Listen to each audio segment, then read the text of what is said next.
Ladies and gentlemen, the Australian Football League and Premier Partner Toyota welcome you to the second semi-final here tonight at the MCG. Would you now please join with the coaches, players and umpires as we stand for the Australian National Anthem.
Night for all here at the MCG, semi-final night, Friday night here in Victoria at the home of footy, the MCG. The 25th final in a row in Victoria for this team here. Geelong has been outstanding. Jared McVeigh's 300th tonight.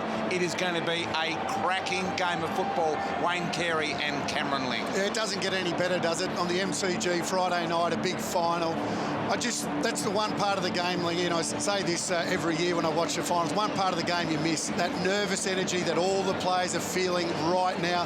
They don't know what to expect. They've put all the hard work in, all of those young boys playing in some of them their first finals, big finals, massive moment. Joel. And Josh. Okay, Josh, it's your call. What do we got? Dolly coin? Your call. Heads. That's a tail. Okay. So Geelong to the city end of the ground here in the first quarter. Down to you, Richo. The conditions seem to be getting better and better by the moment. Yeah, they're not bad at the moment, BT. Obviously a lot of rain around today in Melbourne and in fact all week, but the ground's magnificent. We know how well the MCG holds up. A little bit of slipperiness on the top of the ground, so I expect a few fumbles early. Jane Bunn told the boys in the pre-game show that there will be a few showers around tonight, but I don't think it's going to be too heavy, so I expect the conditions to be pretty good. Gee, it's an impressive catalogue from these two teams, isn't it, these two clubs? It is two wonderful clubs, throw in Hawthorn as well for the last decade and a bit, that have just had their standards so very high for such a long time. Sydney at 0-6 this year. Looked like for the first time in forever that they were going to lower those colours, but nah, the strength of the group meant that they got on that roll. The only team that's beaten them since that round 6 game has been Hawthorn. Wonderful form. They dismissed Essendon last week. Buddy Franklin was absolutely brilliant, but how did Geelong respond? After a poor game against the Tigers, they know that this team knocked them out of the finals last year, and straight away you can see the intent. Geelong players instigated that. What are they going to do? Looks like they're all going to Joel Selwood, Liggy. It looks like they've made a point to go to the captain of Geelong. His brother was quickly there to support him, wasn't he? Yep. Ready to go here. Umpires tonight. Simon Meredith, he'll have the bounce. Matthew Nichols, the best bouncer in the business, and Brett Rosebery. There is Rampy matching up on Dangerfield. Ready to go in the semi-final Friday night. Second week of the finals, Geelong and the Sydney Swans. Smith against Naismith. Little one down to Parker, got rid of it before the Mackie tackle arrived. Jack head over the footy, won the hard one. Kennedy knew he couldn't take possession of the footy. Smith looking for somewhere to handball it. By the time he took to do that, Jack had him wrapped up. Now Jones, little one to Lloyd. Lloyd over the top to the running machine that is Rowan, and another running machine in Blitzard. He got dealt a real hip and shoulder by Sinclair. It was brilliant, but he recovers. Patley's in there as well, and we'll have our first ball up of the game. Good start. Love this from the big fella. Callum Sinclair coming to help his running teammate Gary Rowan. Big shepherd on Mark Blitzarves. Great intent early. Naismith and Smith. Parker taken down. Kolajasny swung around. Franklin's got a fair bit of him.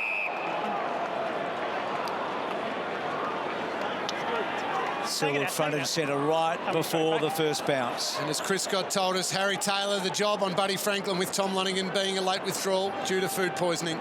Smith, Duncan, Kolajasny, Blitzarves wants to go inside. Scott Selwood's got to be quick. Rowan got him down. Fine.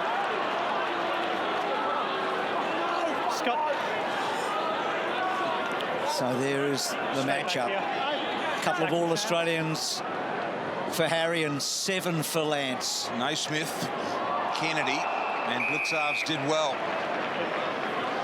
So for those joining us around the country, we've had heavy rain in the build-up to this game. Stopped about an hour ago, and I mean heavy rain, and haven't had any since, and the ground is absolutely fantastic right here now. Selwood gave it to Motlop, who wasn't looking. Patley brilliantly through traffic. Long ball. Here's Reid. He's paid the free kick for a hold, in fact, although he did mark it. Tell you what, it was a beautiful kick to space. Very hard for Stewart on the wrong side with Reid running back towards goal. Real difficult spot to get caught, and the umpire had it right, grabbed the jumper. But Stewart was a little bit nervous last week, Lingy, and not a great start tonight. 22-15 from set shots for Reid. Comes in, no problems. Sydney get the first. Good set up there, stuck by the Sydney forwards. Look how high they are, just leaving all that space over the back. So the Sydney midfielders knew, just get the kick deeper so they can turn around their Geelong opponents, take the mark. Great setup by the Swans. Not quite Pagan's paddock, Lingy, that Wayne so effectively used for Dennis. But All right, you got him in the head. a little bit. So Selwood gets a free kick now. He's got it wide. Taylor was the target, but Kolajasny's whipped in. So a couple of early touches for Kolajasny. Dangerfield, yeah, he's got it. He's got it. He read it so well off the boot. He was the first to move, wasn't he? 2 metres this way. Yep, he caused the gap, didn't he? Just looking at the free kick there. Well, you expect nothing less from both of those players. Attack on the footy, but danger. You can just see there. Now, Rampy's a very good defender, as we know, but even he panicked a little there because he knew it was danger. So important shot here. He's got it. What a reply. That is massive. Who did it? And they got it. Well, Chris Scott declared it before the game. He said, I'm going to start my best player in the forward line, and he's done it, and it's paid off already. Great start. Pretty inspiring for all those around him, supporters and teammates. Duck, that is for sure. That's the sort of thing that he can do. He's a born leader. Naismith, handball intercepted. Smith couldn't quite get it to boot. Selwood in there, knocked out on the tackle, or as part of the tackle, assumed the umpire. Mark Blitzarves, one of those players involved in that contest there. The job on Josh Kennedy, the Swans captain, the Swans champion and big game finals player. Mark Blitzarves with a big, strong body. I like that matchup. Strong around the stoppages. 25 finals for Joel Selwood, the same as Andrew Mackie. They've played the most in this Geelong side. Only Bartella's played more. Sinclair ran over the top of it. The man that's played every game this year, Tui, got it to Henderson, short ball, and now Buse on the half-back line. Just catches his breath. Goes very short. Lang back in the team. Hasn't played since round 14. Had the injury. He provides a bit of spark. And that kick is good. Here's Hawkins. So much talked about where he's been getting the footy, because he's been getting enough of it, no question about that. Not a great kick. He gets it forward 50 in the end. Smith and Parsons and Mills. They get Smith down. Good tackle by Parsons. And then Parsons doesn't quite release himself. He goes down and he's gone. Cats will think they're a bit stiff. They probably thought Parsons deserved the first one, but didn't get it, and then coughs up the second one. Good call there from Matty Nichols. You heard him say in the umpire mics, he tried to barge his way through, and that's exactly what he did. Here's Rampy to Sinclair. Really should have gobbled that up. Henderson, sharp hand Smith. Beautifully done. A little pirouette. Mengola. Kick to Lang in the middle. Probably didn't get him, but it got Kolajasny. Now on to Menzel. Menzel from inside the square. One-on-one Dangerfield. Just the way he likes it. And there's a panic hold from Mills. That was a panic. Dangerfield plays on around the corner. And it will be recalled. But boy, don't they panic when it comes long and stand strong to the one-on-one. Oh, they sure do. Well, he realises who he's on. And that's exactly what's happened again there. I mean, he got the one there with Mills. They know that he's stronger than Mills, and Mills just panicked. This guy is unreal. To be able to go forward and do what he's now doing, if he can kick this, and what a start for the Cats. And Dangerfield's got both.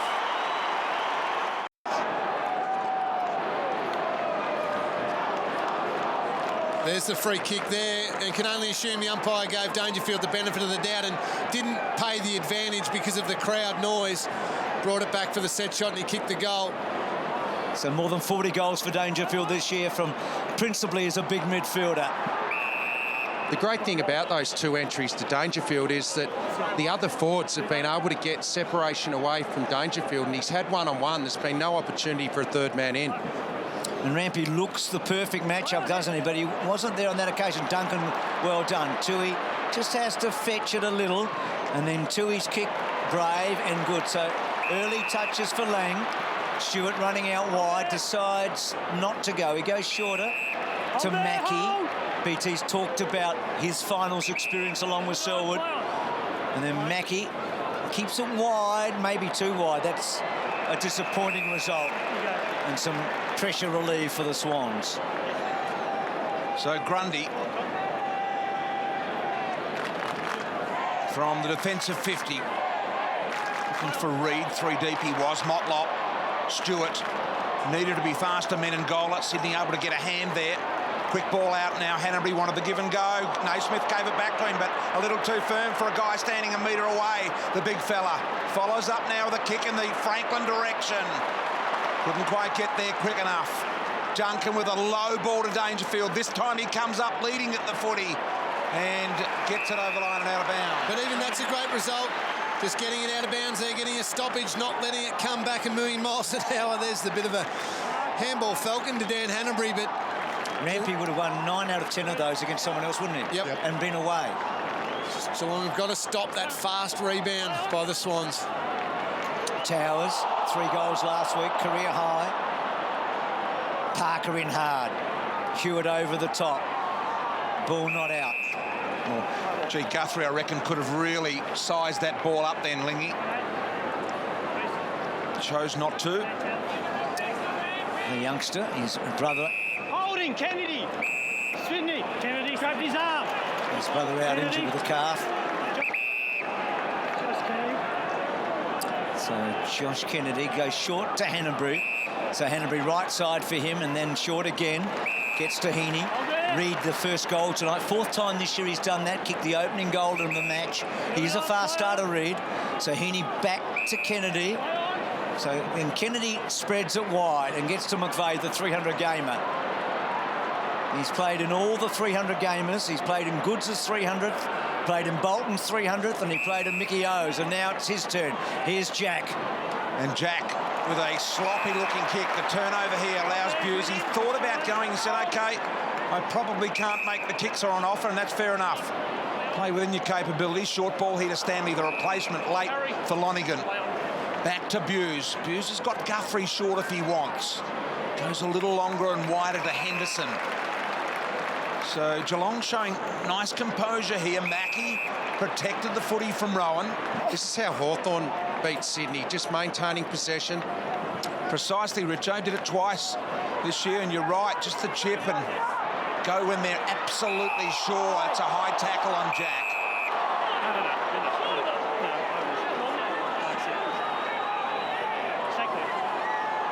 So Jack quickly gives it off. And then Mills short to Lloyd. Wonderful season for Lloyd. Mills steady again in his second. Probably as good as last year when he was a rising star. He's been very good. McVeigh, they're 11-1 when he's played this year. So just the one defeat when he's been in the team. Lloyd wide to Smith. And then Smith back to Lloyd. This is what they like to do. Give it to this guy when they're coming out, but he has to give it up. So that's a little win too for the Cats. Jones able to get away from Menzel. Holding downfield. Nick, yours. No. Nick, yours. So back to Newman. So just sorting it out. And Sydney to restart from centre wing. Yep, so Newman after all of that. Both teams just fairly careful with the ball, wanting to maintain possessions because both defences really well set at the moment. Oh, Patrick! Neither team wants to make a mistake and gift the other team a goal. Even then, Dangerfield closing quickly on Rampy. Mills, precision, finds Jack. Hold, Tom! Jack in the game early for Sydney, looking to slide this one down the line. And is that a 50-metre penalty? No, it was his own teammate. Callum Mills ran Through the through. mark. Yeah, I know, but... Cause the disruption. Time back on. Umpire Matthew Nichols was asked by Jack that it was our own team, so what difference does it make going through the interchange? Why hold me up? And I reckon he's right. Heaney, long ball, Reid at the back, Franklin there as well. Big fist from Henderson, ball hitting the deck, Menengola, fast hands Guthrie, likewise Stanley, Guthrie again, Stanley to Taylor, knocked out of his hands, big opportunity here, Papley. And eventually Bew's got a mongrel kick out wide and he was under enormous pressure. And that's why it's not ruled deliberate. This is the first time we can see danger there. He is really holding. He's not coming up. He really wants to be isolated one out.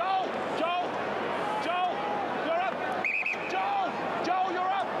So, Rethrow it in, please. Your whistle confused the players. well, it's an instinctive game, and this is all silly. This nomination thing, Bruce, it's got to be cleared up. Get rid of that for next year. Yep. Yeah. Just And make sure it's someone never 1v1, talked- whoever it is. Get rid of that. Not under 10s. Yep. Here we go. So Stanley, Towers, and then Towers left foot. So that's a pretty good kick actually to the top of the square. Gives half a chance. Guthrie overran it. Oh, he's kicked a goal, Jack. Jack in the box, eh? Defenders, and especially young defenders, as you can see there, they panic. They panic when they're running back towards goal. Doesn't need to be perfect every time, does it? Nope. Lace out, kick to a leading forward. Just make the defenders nervous. And it's been happening for years. You never know. We might see it happen a little more as the years go on, where they go long and deep and defenders panic. Gee, the players of the 70s, 80s and thereabouts should be saying, gee, that used to happen all the time. There's a little handball out to McVeigh. McVeigh, their best kick without any doubt. Little short ball there. Hewitt couldn't gobble it up. Mackey combining with Scott Selwood. Now Stewart. Kick is very nice indeed to Lang. As you say, Bruce, got plenty of the footy so far, Lang. The lead to Hawkins. Here's the one-on-one. The present up there, and he's got another free. Another free, the superstar. And the pressure to stay with him and go with him and defend. He held back, he stayed deep. Just that left arm of Dane Rampy. Gee, it was technical. Yeah, Right. Oh, that is... Just Just made sure the umpire saw it. slid down, didn't it? But Wow. That's not a free kick. Dangerfield misses this one. And out of bounds on the full. And look at him get over to Dangerfield as well. The umpires have to be careful there. We know he's got the one-on-one. We know Dangerfield's a champion. But you can't just give them stuff when it looks like something might have happened. It was more a swan dive than a cat dive, wasn't it? Missed everything, though, so disappointing result in the end after he had a chance to kick 3 goals in the opening term. It's been the biggest talking point of what's been a fascinating first quarter. And as Richo pointed out about 5 minutes ago, Dangerfield every time is just staying deep. He's holding his ground. BT, you'd love to see that. Talking about the older days, that's where full forwards played. I wonder whether this would have happened, Bruce, if Lonergan had got to the line. Kennedy did well on Selwood there. He got the shepherd, and then Franklin's handball to the advantage of Jack. He may go off the ground, he doesn't. Bew's got him, he probably should have. Now Taylor to try and sweep up. Stewart goes back to Guthrie, the one teenager out there tonight. The point about danger staying deep, I just don't know why we don't do that more often with dangerous players. Papley inside, and he coughs it up to Lang. So Lang, plenty of the ball early. Menengola. And now a chance to attack hard here. Mark missed by Blitzarves. Kenny gets something on it. Lloyds gets hold of him, holds him. Stoppage. You're certainly right there, Richo.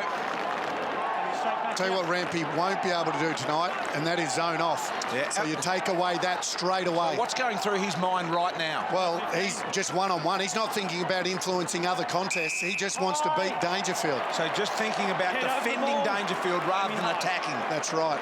That's a good position for Geelong to have him in. Here's Parfitt from centre-half forward. High footy, look at this. The Cats are going to mark, and they do for Menengola. And Johnny Longmire says, what's going on with our deep defenders? Well, it was a great kick, and again, I know we're focusing on Paddy Dangerfield, but he drew all those loose Sydney players to him with his lead. Exactly, drew a crowd.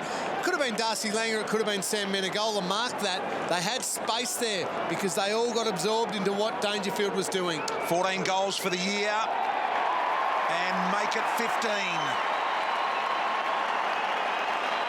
So we've talked about the fast starts against the Cats by the Swans. Well, so far, so good. It's exactly the start they wanted. Tried a few things differently, which we've loved. Dangerfield deep. Harry Taylor and Buddy Franklin. That was through necessity without Lonergan. Blitz halves on Josh Kennedy. And at the moment, even if they go into quarter time, equal with the Swans. That's a huge win, given the last two times they've played each other. Smith and Naismith. So ball getting out. Well done, Selwood, to Blitz halves. Back to Joel Selwood. A little bit up and under, but he gets it almost to the forward 50. Mills, big fly. Blitz halves did pretty well there. And then Hawkins playing almost as a centre-half forward, isn't he? And then Heaney did so well getting through. And then kicks the ball to centre wing. Stewart, so good early. I mean, he had the pretty poor night last week. We know that first season player, mature age first season player, but he has started well here. Zach Smith. That's a poor result. Yeah, don't overcomplicate it, Zach. Just handball it or kick it. Menzel round the corner, the ricochet ball. It's on here. Lloyd's got it long and deep. Now it's a foot race. Geelong have got two in the race. Sydney have got one in Buddy. Stewart goes low, couldn't take the ball with him. Buddy had a little poke. Gee, Taylor almost flicked it up to Henderson there. Ball up. Great pressure by Buddy to get over and help. All the Sydney forwards there just locking that ball up because it looked like another little panicked kick from the Swans back to a Geelong defensive setup. The Swans just need to have the composure now when they're going forward, and then they can get dangerous. Towers just went and got it. Handball to Cunningham. Got Kennedy running a little wider. Tries to straighten them up and bring it back. Hewitt will mark and it'll be paid inside. So he's within range here, but it's an incredibly difficult angle. Basically got to kick at 50 from where the line of 50 intercepts the boundary line. It's taken a little bit too long there. He had three Swan players deep on the far side of the ground, but too slow. A very, very tough kick. High footy. Top of the square, Stewart. Little handball intercepted by Newman. Newman left foot, got it bending, hits the post. I mean, we talk about the fact that Sydney allow inside 50, so they allow that. The way Geelong are setting up, they're isolating so well. If they allow that as much as they normally do, they will get scored against like never before. So watch for the adjustment or two here. So Tui to himself and then gets it wide. Some Blitz halves did pretty well here. Now, can he fend them off? Not really, and he wanted the boundary line. Interesting. Probably got away with one there, I think. Such a great size, isn't he? And because he's so athletic, he can play a number of roles. He's been a very, very handy player. The two Smiths, Naismith and Zach Smith. Well done, Newman, to Jack, who started brilliantly. Franklin getting back, can't get a run at it, Buddy. Holding free kick. You take it, you take it. Okay, good to Taylor. So against Franklin. Play on. So getting rid of Harry. Taylor's kick wide. Push, Sydney. So against Scott Selwood for Newman. Just interesting, I've been watching that Harry Taylor-Franklin duel off the ball. And Taylor watching him very closely. I reckon, Duck, a little too close, Harry Taylor, because when they're in motion, he doesn't have time to react to Buddy's change of direction, and he gets stepped, and that's a danger for down the field. Yeah, what Harry's trying to do is put early body work into Buddy, real early. So get him to go somewhere he doesn't want to go. Yep. Like boundary side. Jack again inside 50, 2-on-1. Cats with the numbers. Henderson at the back, shrugs off the tackle there. Little ball, Tui wanted the give and go, got it back from Taylor. Now he'll launch long and low. He does. Good looking ball over the head of Parsons. Going to come back though. Zach Jones has got his teammate there in Mills, and Mills will slide this one nicely down the line. To Newman, covering some ground here, Newman, and then Newman sets it up to fall forward. Heaney's a good mark. Well done, Stewart. That was well done by Stewart, because Heaney had just snuck in behind him and had good position on him. Stewart was able to spoil it over the boundary line for a throw-in, and this is where some of the big bodies of the Swans get dangerous around these forward stoppages. Zach Smith, half a tap. Here is one of those big bodies in Hanbury. Newman trying to get through. He got a half a kick away, and then Henderson belting it towards the line. Side of the fist. Honestly, that came off the side of his fist. But it was also a kick. You are allowed to spoil it out of bounds off a kick. It's not deliberate. Gee. That is confusing, isn't it? So Parker from the pocket. I mean, if that was a spoil in a marking contest, it couldn't have been paid. No. It's and Parker has missed. He's kicked it behind. That's a head scratcher, isn't it? The argument there from the umpire was that they were calling. Have a look at the fist here. Far enough. I reckon he got it off the back of the fist. Didn't even get it where he wanted it. So how can he be penalised? Anyway, play goes on. McVeigh tidies it up, hammers it back deep and long on the head of Rowan here. And Stewart's been very, very impressive. That's Jack down from where he kicked it a moment ago, just inside the square. Mackie. Back to his feet now. I think it's Jack. I think it's Luke Parker. It is, okay. Parker, McVeigh now, keeps it alive here. Mills got it to Papley. Papley, high ball inside 50. Got to go back. Kolajasny didn't hold the mark. Towers had it knocked out in the tackle. Hewitt committed the body at ground level. In before Blitzarv's got there. And Parker looks okay.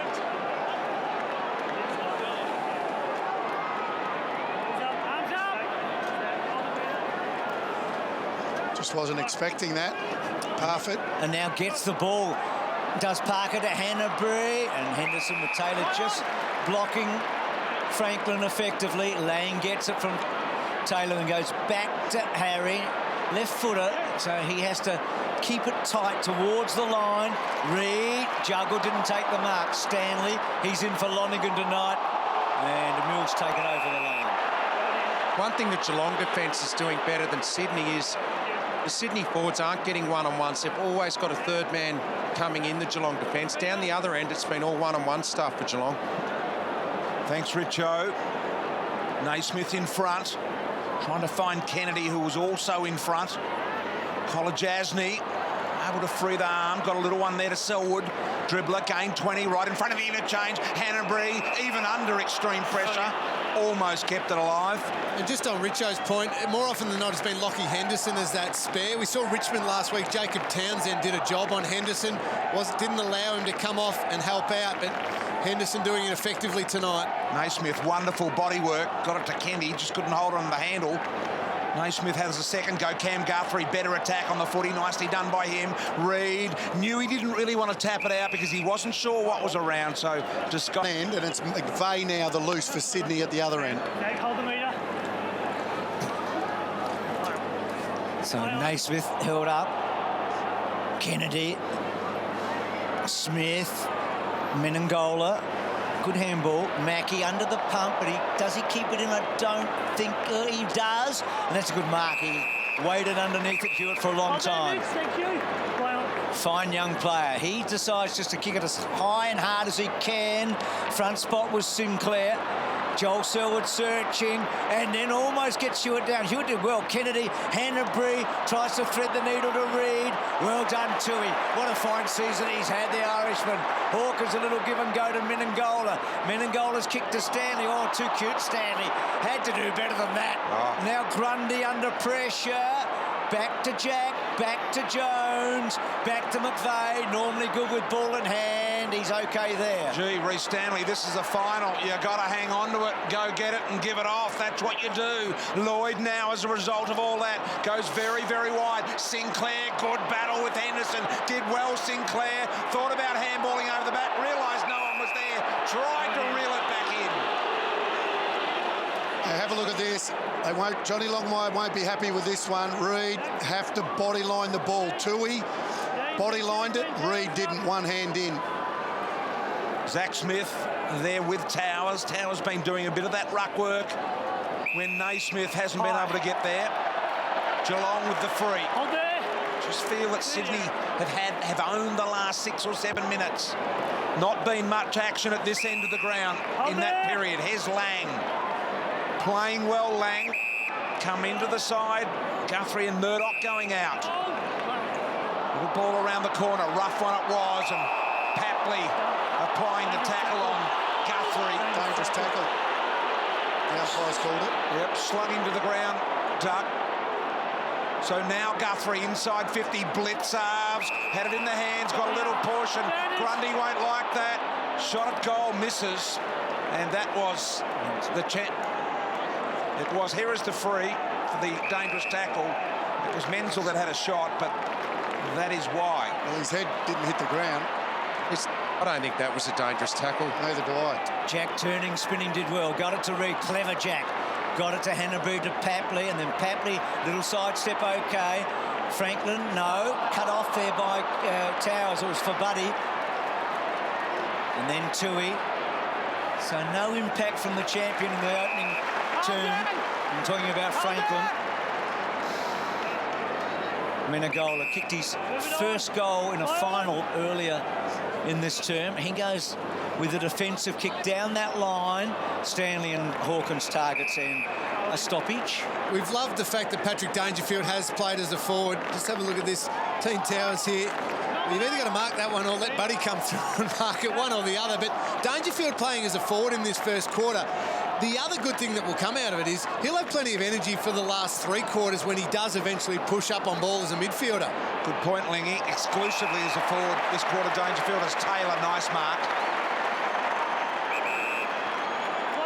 Momentarily had Guthrie on. He short balls it to Mackie. He was a little indecisive, and Longmire even deciding to stand up, although we are into the last 15 seconds, and Geelong have got that message out there, and they're not going to risk any further damage from here, I would have thought, as Henderson brings it out towards the boundary, off hands. Stanley, now Smith. Smith turning one inside out. Don't get too carried away. Got it to Motlop. Stanley here won't get it inside 50. Good quarter of football. Dangerfield owned the early part of the quarter. He kicked 2 goals in a row after Reid kicked the first goal of the game for Sydney. It's a tight one. They're all there. We're yet to see Buddy fire, but you reckon we're going to very, very shortly. Quarter time in the semi. Geelong by 5 points. The other thing with Richo's stat, they haven't lost any match when leading at any change. Amazing. Geelong. Absolutely amazing. And I see Tom Hawkins covering 4Ks on the Telstra tracker as well. Not bad. Been right up in the wing at times, has Hawkins, and he is hunting for the footy and willing to move to get it. Again, to start this second quarter, Patrick Dangerfield deep, just playing out of the goal square. Old school full forward position, BT. Love it. So does that stay unless they get in trouble, does it? I think Chris Scott will use him at the right time on ball when he feels like the game's maybe swinging a little bit. Motlop, little dappy. Soccer ball inside 50. Mills. McVeigh. Lloyd. Goes out wide, looking for Sinclair. Tui did well. And BT, there's no point having, we're loving the fact Dangerfield is forward, but there's no point having him sitting there cold for 10 minutes if the Swans are dominating through the middle part of the ground. So Chris Scott will have that feel when it's just not getting down to him enough. That's when he'll pull the switch and get Dangerfield around the ball. It's great to see, Lingy. Football supporters would be loving watching this. Selwood setting up Motlop. Motlop Could have gone a little longer. He straightened it up, and Zach Jones was able to elevate. Parfit there with Jack. Jack got rid of the ball. Parfit onto Dangerfield. Handball was smothered by Rampy. It was well done, and in the end, Sydney relieved the pressure. Big win for the Swans there. Dangerfield in a dangerous position. Hanbury's handball. Mackie read it best, and then taken off the ball by Towers. He floated it forward cleverly to Duncan. Back to Tui. He's been terrific early too. He's been actually terrific all season as a Cat, hasn't he? He goes low down the line. Hawkins was the third man up. Parfit again. Twisting, turning. Little give to Menzel, okay. Back to Mackie. Not such a good handball, but he twists and turns. Back to Parfit. They're making heavy weather of it, but Blitzarves gets it forward to about 45 metres. Gets through Hawkins. Dangerfield first there. Oh, brilliant pick up. Oh, nearly. He was directing traffic before he even picked that footy up, Danger. He wasn't. He was directing into the corridor, yeah. Maybe just a full rampy that he actually meant to turn boundary. No one's claimed the missing boot yet.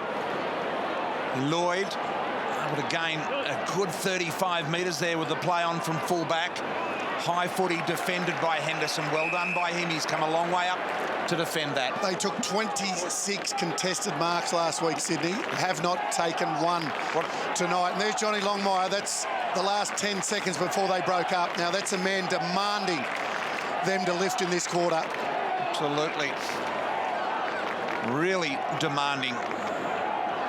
Duckers, Zach Jones around the corner. Buddy trying to wrestle here with Taylor. For those just joined us, Lonigan late withdrawal, food poisoning. That's why Taylor's playing on Franklin. Henderson, short little ball. Opportunity for them to go here. Collar Jasny, kick was a little aside. Scott Selwood couldn't get there. Smith under a little bit of pressure though. Handball's back to Lloyd, and Scott Selwood kept coming at him. Well, the challenge is on the Swans right now, because as good as they have been since round 6 and the form team of the competition, it only takes one bad night, and there's just a couple of players who are missing a few targets, just fumbling a little bit over the ball. They need to steel themselves now and get themselves back playing their best possible football. Selwood barging through, not quite getting the free that he wanted. Duncan back to Blitzarves. Good handball. Collar Jasny gets some space and delivers. Oh, he dropped it. Hawkins really shouldn't have. May get a second crack. No, Parfit. McVeigh had to cough it up in a hurry. Parfit did well. Now, can he do something? Well, McVeigh was able to smother it cleverly, but he coughs it up to Stewart. Geelong with a bit of a wall here. Short, gets it in. Can't get past them. 7 marks from the opposition they've taken, Geelong. Oh, you've got a, what is it, north-south, and he went east-west there. But he didn't move then. No, but he was on the side of the mark rather than goal to goal.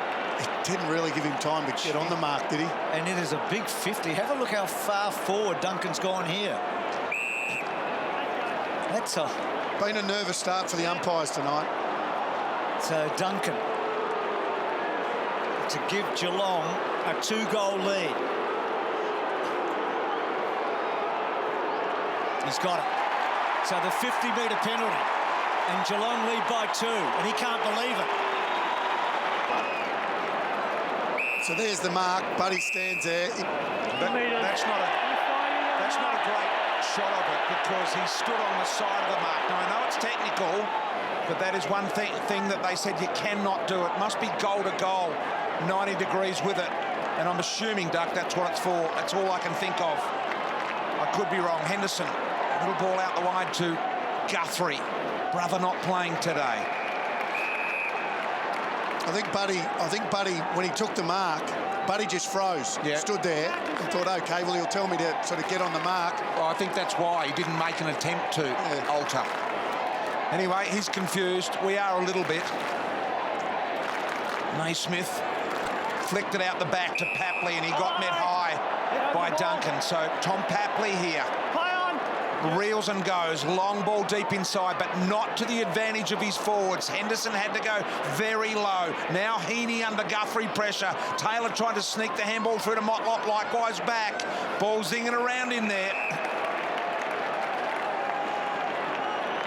Well, at the moment, a couple of those Sydney forwards, Sinclair and Rowan, they haven't touched the footy yet. Throw in Buddy with only one handball to his name. Yeah. So not a kick between them, mate. So Swans a couple of goals behind. Motlop kept it low. It was the right kick. Stanley powered it forward. Hanbury courageously.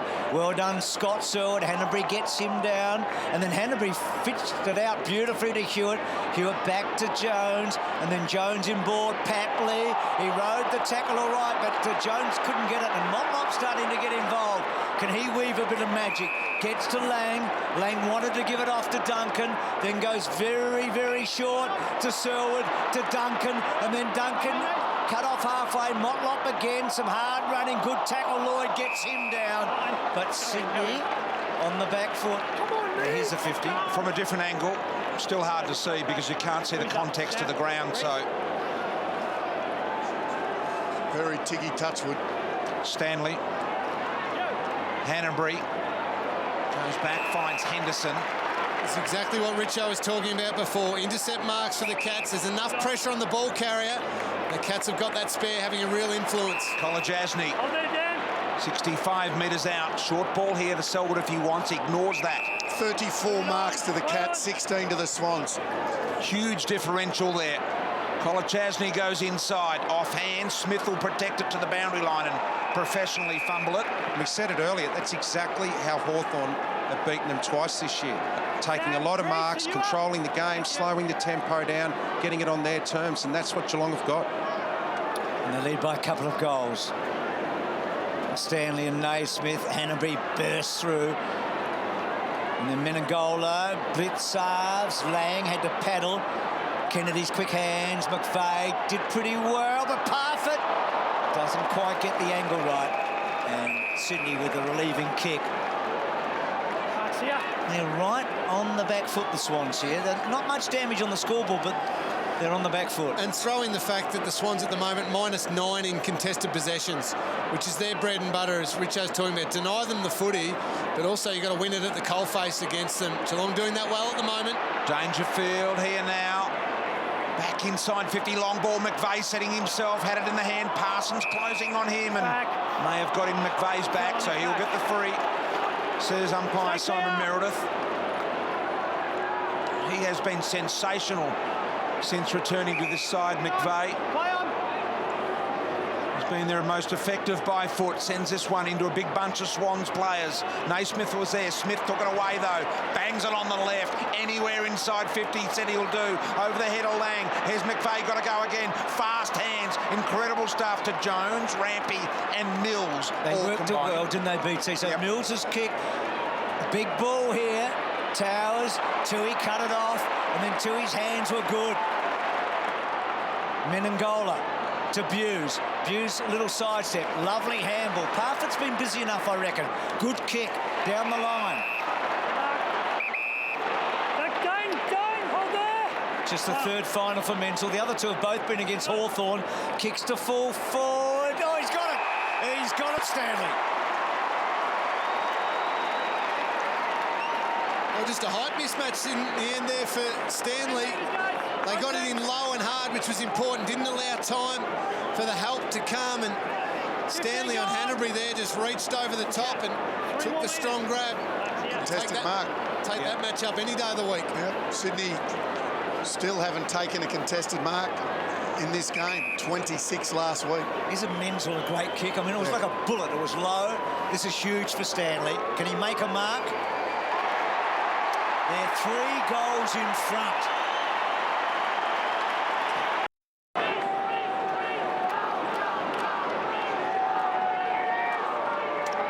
Fans love that.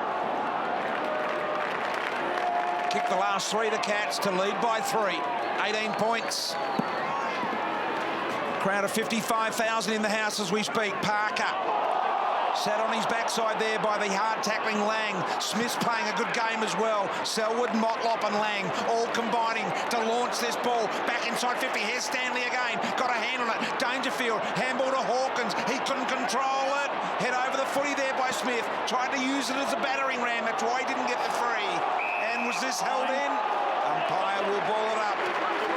There's Buddy Franklin, only had the one touch so far tonight, and every time it goes into their forward line, it either gets intercepted by Geelong They haven't been able to bring it to ground. They haven't been able to lock it in, and they just look a little bit too tall in there tonight. The opposite of what Geelong came up against last week with Richmond. Dangerfield's got a free kick right in front of goal. You are kidding me. Oh, not kidding.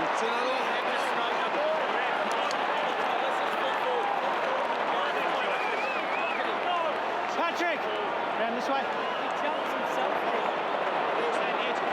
Was it in the back? Was he in the back or not? A little bit unlucky there again, Rampy. Dangerfield diving forward. You heard Rampy's response. He's had 4 shots on goal tonight. He kicked the first 2. He's got 3. He's got 3 first half goals. And they lead by 4. Now, this is clever by Dangerfield, but you can see there, Rampy tackles him. Danger holds his arm and pulls him with him as he dives forward. Umpire got sucked in again. 24-point lead here. Jack. Interception, Duncan. Great smother by Parker. Duncan has a second go. Butters it up wide to Motlop. They were going to launch then. Motlop back inside. Little handball to Duncan. Able to sidestep one. Got it to Menengola. That was an ambitious handball to Stanley, and Sinclair did well defensively. Plus 13, the contested possessions, Geelong's way. They were minus 19 last week against Richmond. That's been the huge turnaround. And on the back of being able to win in the contest, they've controlled the footy, dominating the marks, as Duck pointed out earlier. Win it first, use it efficiently, just keep it off the Swans. It's the blueprint that the Hawks used to beat them twice this year since round 6. A lot of reports Calm down, guys. Thank you. coming out of Geelong that Chris Scott really laid it all bare in a couple of meetings during the week, and it looks like his players have responded to that honest approach. Here's Motlop. Motlop around the corner, another entry. Menzel almost back to Selwood. This is Joel. Didn't get the depth he had hoped. Gee, that was play on, but he didn't step off the line. So that is a correct call from the umpire. Don't reckon he took a step off the line, even though he motioned to play on. Yep. They've moved McVeigh forward now, the Sydney Swans. They're trying something different. That's the first time they've intercepted in their back 50 tonight, the Swans. So Rampy got it. And then Rampy's little give to Jones. He's going to run hard and lowered the eye. So he kicks to Franklin and he's got him. Well played, Jones. And Franklin within range.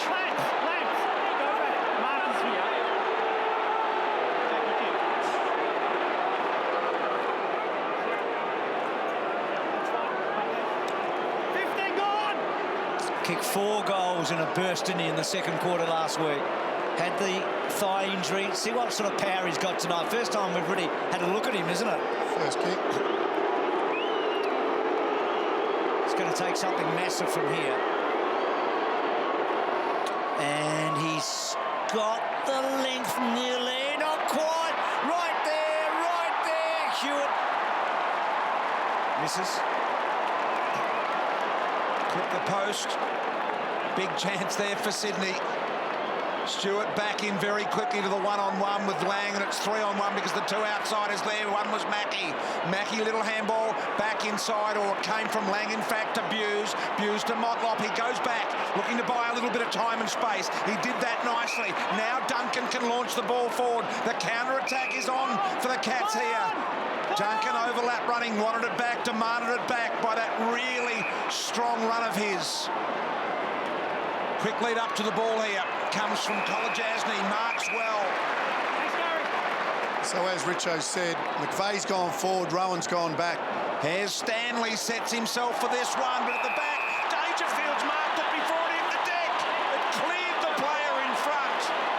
Dangerfield's lining up for goal number 4, and Dane Rampy can't believe it. Look at him. He doesn't know what to think. He's picked this up, in the end, comfortably. Just judged it better than anyone else. Yeah, good body use, wasn't it? 3 goals to Dangerfield. This one, pretty difficult, but he's got it on line, just off. 24-point Cat lead. He's had 6 shots, BT, in the first quarter. 6 shots on goal. You don't often see Rampy get pushed aside like that, do you? No. Actually, didn't Tom Hawkins let him know all about it? So Geelong getting into Sydney here in more ways than one. And it'll be hard for John Longmire now. If Dangerfield continues to dominate Rampy, the next best strong body-on-body defender is Heath Grundy, but he will not want to move him, Heath Grundy, onto Paddy Dangerfield. No, won't have the mobility, won't have enough speed. Is he thinking about that yet? I don't think he can, and you wouldn't want to move Grundy off Hawkins anyway, but no, he can't. So Rampy's his man. He needs it to work. Gee, Motlop, that is a clever kick to Selwood, to Duncan, and Duncan, oh, he's done it again and dropped it Hawkins, but back to Duncan, and he's got another one.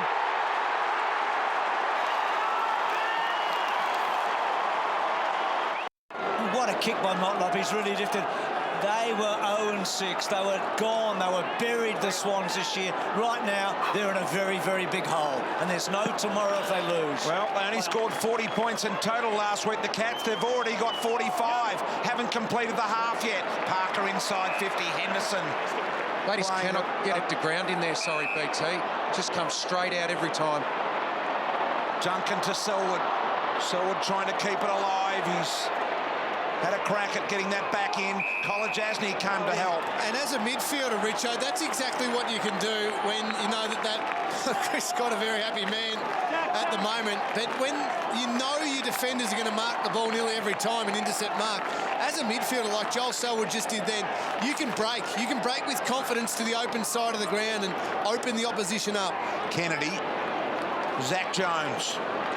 Deep ball here for Jones, not to the advantage of Franklin, and Henderson is beating all comers down there at the moment. He's ready to go straight up the diddle to Lang. Lang just retreats a little duck. Johnny Longmire has to make a move now. You cannot allow Henderson to be that loose player. It's just not working for them. That he has to be manned up. It's gone too long already. He's put Sam Reid as a loose man back now, Duck, but I think they've just got to be one-on-one in that Absolutely, Richo. Guthrie's little under kick. Scott Selwood. Here is Taylor. And then Stewart over the top to Mackie. Mackie kicks to the top of the square. Here is Reid. Oh, Smith, magnificent. Another contested mark, forward 50.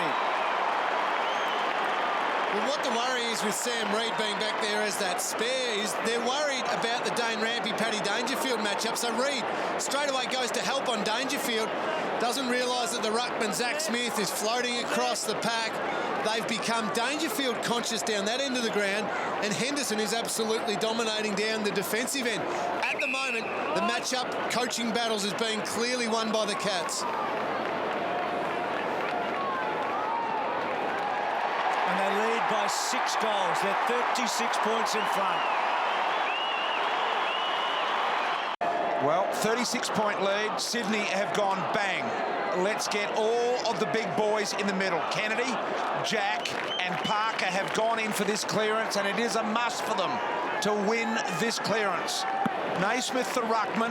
Let's see what those guys can do in here now. Parker, Scott Selwood keeping them all honest, little ball. Kolajasny's played a good game as well. That's better from Jack, and Jack Jones helping as well. Kennedy had no one to give it to, knocked out of his hands. Smith to Lang. Lang playing an absolute ripper. Wide to Buse. Buse got plenty of time. Shapes this up. Low ball. Taken off hands. Gee, Hawkins has the fumbles tonight. Got it to Parfit. He thought about it. Little handball backwards again. Once again, might have been Menzel. Jones under Parsons' pressure. Rampy to Rowan. Hardly seen Rowan all night. Going to take him on here, BT. A second bounce. He'll go and go and go, and he ran a long way. And then he kicks and gives Buddy a little sniff. Stewart needs to be clean here. He was clean enough to Guthrie. What a win for the Cats. That was huge. Motlop, can he keep it there? Stewart has a fumble. Jack cuts it off. Gee, the heat's just gone up. Oh, Stewart, that's a massive play. That's massive by the first-year player. Butted up, and win again, didn't he? That is... They get a stoppage. That is the play of the game so far from Stewart. An amazing run. And what a response by him. Last week, we highlighted a play involving Dusty Martin and him, where it went Martin's way. He backed himself there and just kept running, kept working. And you're right, BT, play of the night. Oh, Tom Stewart, take a bow. Wonderful stuff. Buse with a nice half volley trap as well. There's Lang again, shoveled it out. What about Smith playing an absolute cracking game over the head of Jones. Mills, a little give. Smith was coming the other way, did well to handle the difficult ball. Hanbury's kick, puts his arms out as if to say, I didn't know what I was doing. Now Dangerfield again, wanted to go. Handball to Parsons, back to Dangerfield. Dangerfield from 30, just misses left. Curses himself, would have been his fourth. Now this is Stewart. It all started in the back line. He was nervous. He had to take Buddy on because he had him right there. Followed up with a tap and then a tackle, not to mention the long run. And now Sydney might be out, BT. Jack, can he use it wisely? It's a good kick. Cunningham's been quiet. He came in last week for Milliken. And he doesn't want it. He's going to give it to McVeigh. It's a very good kick. Boy, 300th game. Do they need him to step up to the plate here? I tell you what, that's a nervous boy there, Cunningham. Yeah. I mean, you take a mark, you got a shot 35 out on a sort of a slide angle, and you just want to give it off straight away. That's someone that just does not want the pressure. The big time goal opportunity. So can McVeigh finish here? It's a good kick. It's a good kick. He is a star, isn't he? Oh, it's a massive goal, and as I said, some players in these moments, Lingy, they want the ball in their hands, and as we saw with Cunningham, some don't. Correct. Great players do, don't they? Yep. Umpire Brett Rosebery, that'll be recalled. We've got the best bouncer in the business out there, Matthew Nichols, hasn't bounced it yet. Don't know why they don't use him in the middle. It's common sense to me, Duck. Yep. Get the best bouncer out there to bounce the footy. Selwood to Blitzarves. Zach Jones went and got it, but immediately had Scott Selwood all over him. A little overzealous. Leave it, leave it. Got high on Jones. And wasn't that a great hold-up from Scott Selwood? Did well. Short ball wide. Grundy now. Launching here. Franklin being held and hassled by Taylor, and eventually got the free. Now, I reckon he's within range here. Harry's back inside 50 on the mark. It was a good low kick into Buddy again. Just hassling away and just a little grab around the waist. Not a lot there, but enough to just impede his process. Didn't have him for any great length of time, but... Tell you what, Danger's got a couple softer than that. Yep, he has.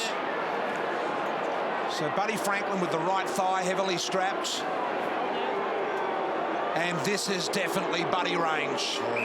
No bigger time than right now. On the eve of half-time, they're down 31 in a big final, and they need to show something. Franklin from 50 has missed it to the near side. But from Sydney, at least he's had a couple of shots. At least he's got his hands on the ball, hasn't he? He kicks a lot of goals after half-time, Franklin. Kicks a lot of goals all the time, but his second halves are stronger than his first. Motlop. He should kick. Yeah, he's been very good. Been good. Motlop and Menegola. This second-tier player's been really good tonight. Wide. Smith's been outstanding, hasn't he? Gets to Buse, and then Buse down low. Lloyd pushed it towards the boundary. Parfitt over the top, cut off by Hanbury. Parker searching, little give. Asked a little bit of Jones here, couldn't quite. Again, Menegola, that was very good. Little fumble by Buse. Doesn't quite get the kick away. Kolajasny's been strong. Hanbury's little give. Heaney ripped off it. Motlop twisting, turning, weaving. Good smother, though, came from Naismith. Blitzarves on the up. Buse around the body. Oh, he's got it again. Yep, he's got it again. He's had 7 shots on goal in the first half. That's it, thank you. Hold there, thanks, Josh. And the midfielders just know now, get it in. Get it in as quick as you can in a one-on-one situation. And he is just feeling it. Must be nice to feel like that. Duck, you'd know about it. He missed one from this position a moment ago. I reckon it was going through his mind not to kick the around the corner here. He's got it. He's kicked 4 goals in the opening half. It's the stuff of legends, isn't it? Not only has Smith been watching Polly Farmer videos, I think Dangerfield has been watching Doug Wade videos as well, because these two have absolutely exploded tonight. Danger's kicked 4 first-half goals. Extraordinary stuff. There is Smith, who's playing the game of his life here in this semi-final. Kennedy was taken to ground with the footy. Smith head over it, couldn't munch it out. Selwood has another go. This is Scott, and we'll have another ball up here, I would have thought. Unless the ball dribbles out the back, it does. Grundy couldn't get a piece of it. Hawkins very strong to Selwood. There's time. 10 seconds and closing, and Reid marks defensively. The Sydney runners out in the middle in Reece Shaw, telling the Sydney players not long left, don't do anything silly. And Zach Jones is going to take it to half-time. Well, it was a 3-2 first quarter from the Cats. They set it up. They showed the 55,000-plus crowd they were ready to play. And in the second quarter, they kicked 5 straight before McVeigh goaled at the 24-minute mark. And at half-time, it is Geelong by 36 points. What a bubble over! Call it what you want. This is unreal. Stay with us. Second half to come. Sydney surely have an answer. Doing some of his best work there, Lingy, as we have a look at the MCG on a semi-final Friday night. What a remarkable first half of football. Chris Scott rolled a big dice, didn't he, pre-match. Dangerfield forward, and he's kicked 4 goals in the opening half. They lead by 36 points at the long break. All for the Swans to do. 15 of the last 17, 0-6 right now. That's meaningless. They've got some catching up to do. Yeah, but they don't have to do it all in this quarter, Doug, do they? If they can just chip away here and kick, say, 3-1, Sydney I'm talking about, then that's probably enough to set it up for the last quarter. Yeah, exactly right, BT. That's exactly what they have to do. Go in at 3-quarter time, a couple down or a few down. Just chip away at this lead. Yep. Doesn't all have to come at once. Here we go. Umpire Brett Rosebery. Light rain, little drizzle out there, I think, Bruce. Not going to get anything significant, I don't think, from this point in time on. So what have Sydney got? Is their attitude different? We're about to find out. Can Geelong match whatever Sydney produce? Bowled over Jones, puff it. Gets it inside 50, high ball. Reid defensively knocks it away. Smith tries to keep it rolling. Colin Jasny, who's had a really good game as well, gets it out wide. Selwood will want this to stay in. Colin Jasny there, Parfit was able to pick it up. Got boot to ball. Drew Menzel to the footy, and he marks. Thanks, Callum. Straight out, Zach. Gee, that's a good mark. Controlled his body there on the second grab. Menzel was going over his head. Dane Rampy there with Dangerfield. That centre bounce, Nick Smith actually went to Dangerfield, so they might swap it up a little bit. That second grab there, that is so difficult to do. With all your momentum going forward, How is he with this distance? I mean, his set shot is brilliant. He's kicked 20 goals, 3 this year, but is he close enough? Just on his range here, just. So from just outside 50, has to give it an all. Look at that! 21 goals, 3 in the set shots this year. Great goal, Dan Menzel on the Telstra tracker there, right in the middle, 7.7 Ks to just after half-time. So it's his work rate as well as all the good things he does up forward that got him that goal. Heaney out of the centre, 42 points behind.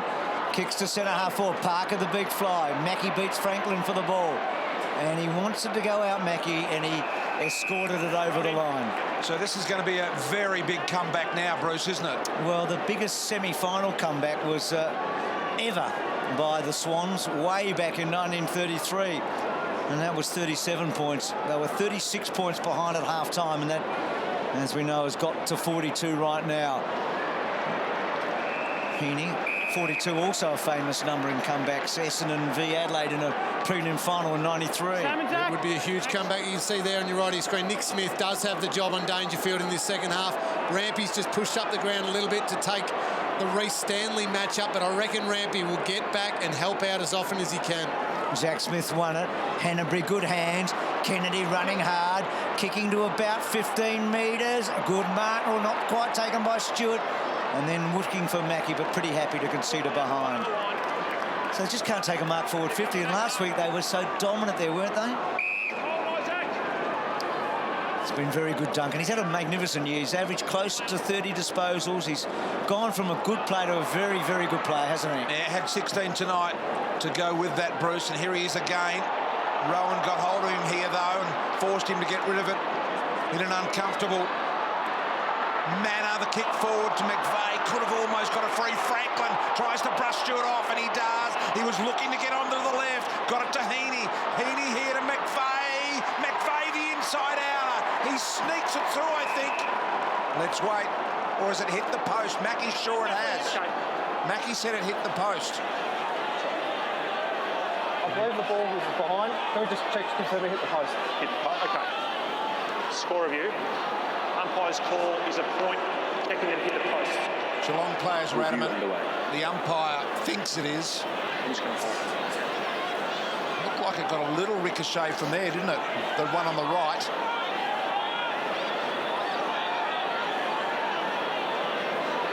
Review complete. Decision on the scoreboard.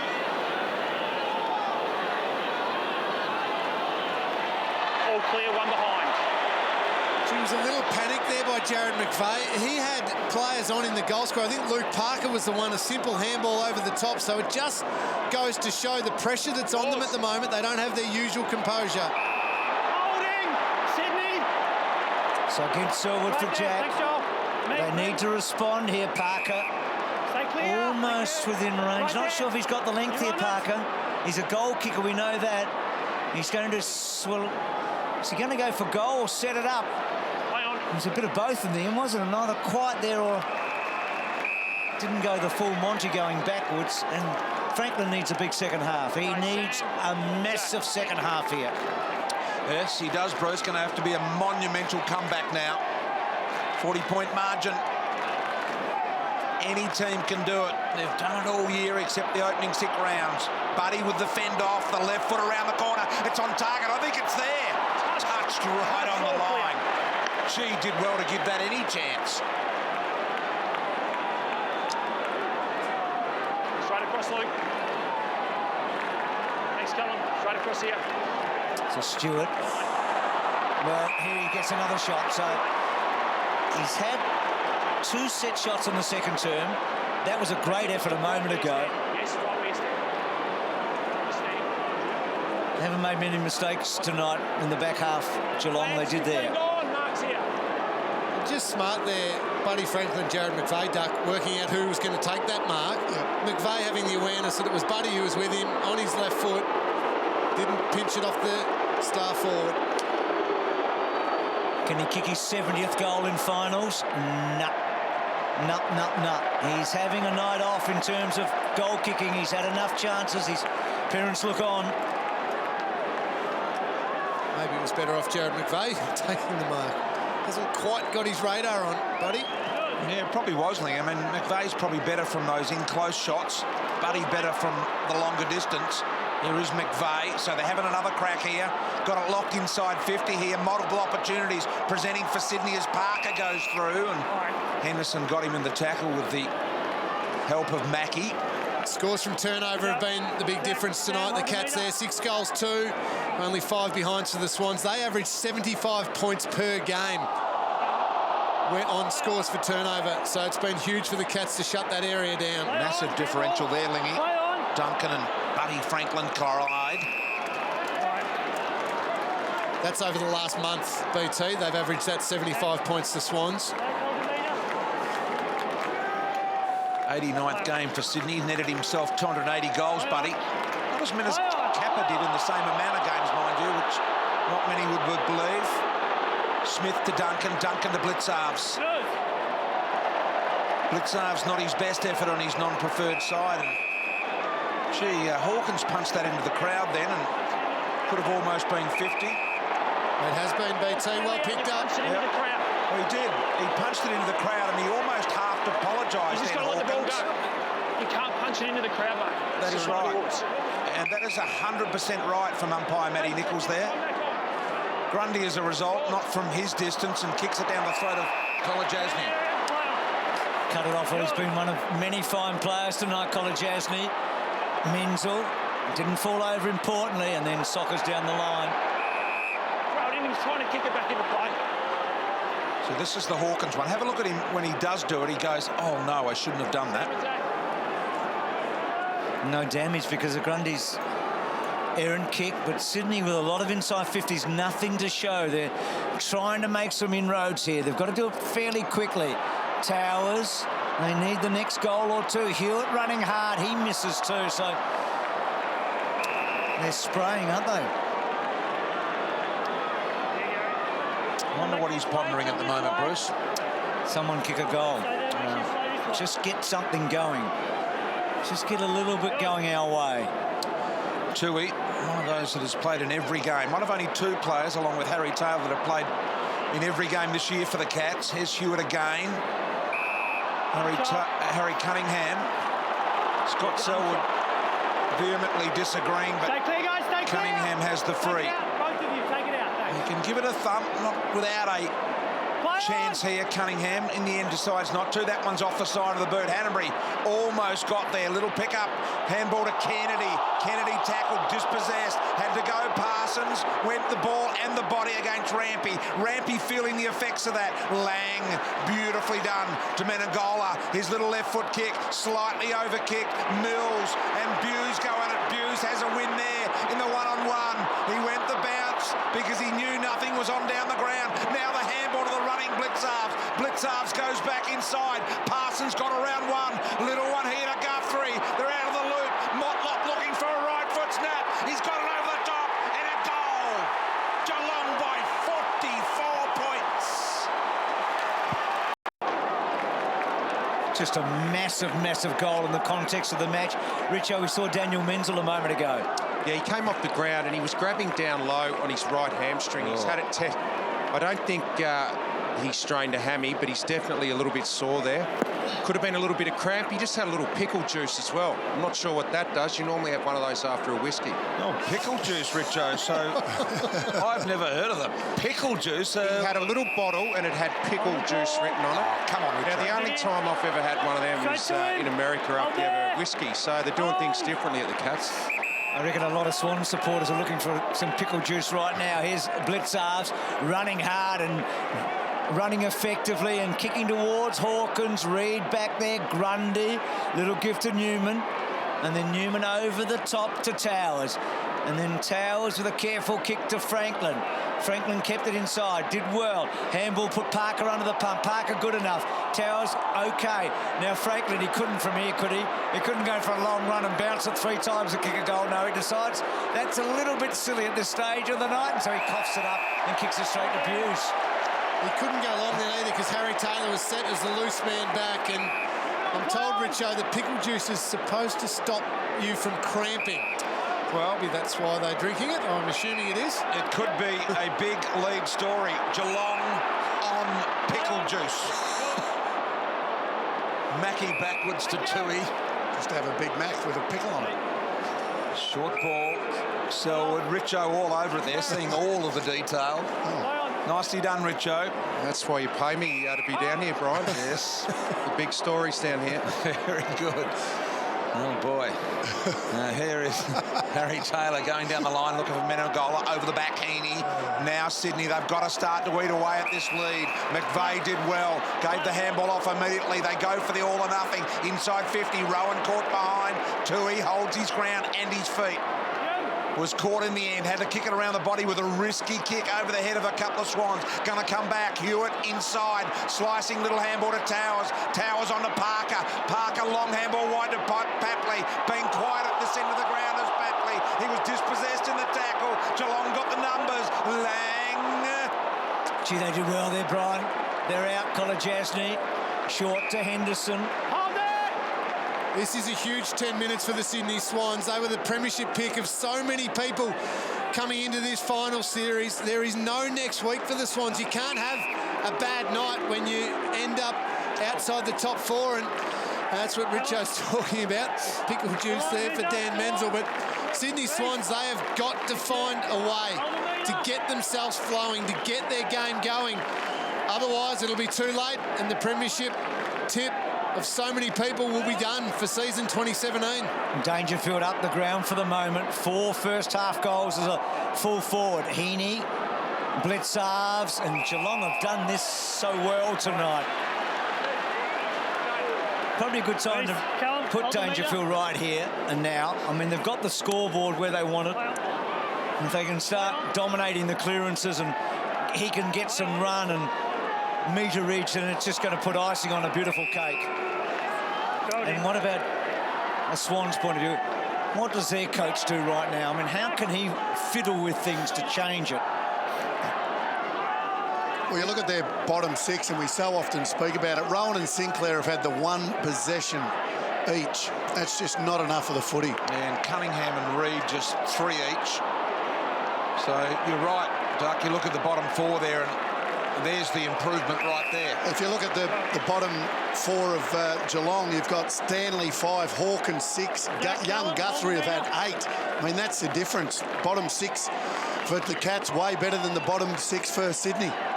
I mean, that's what happens when you take away those Sydney big guns. Both Parker and Kennedy really quiet so far.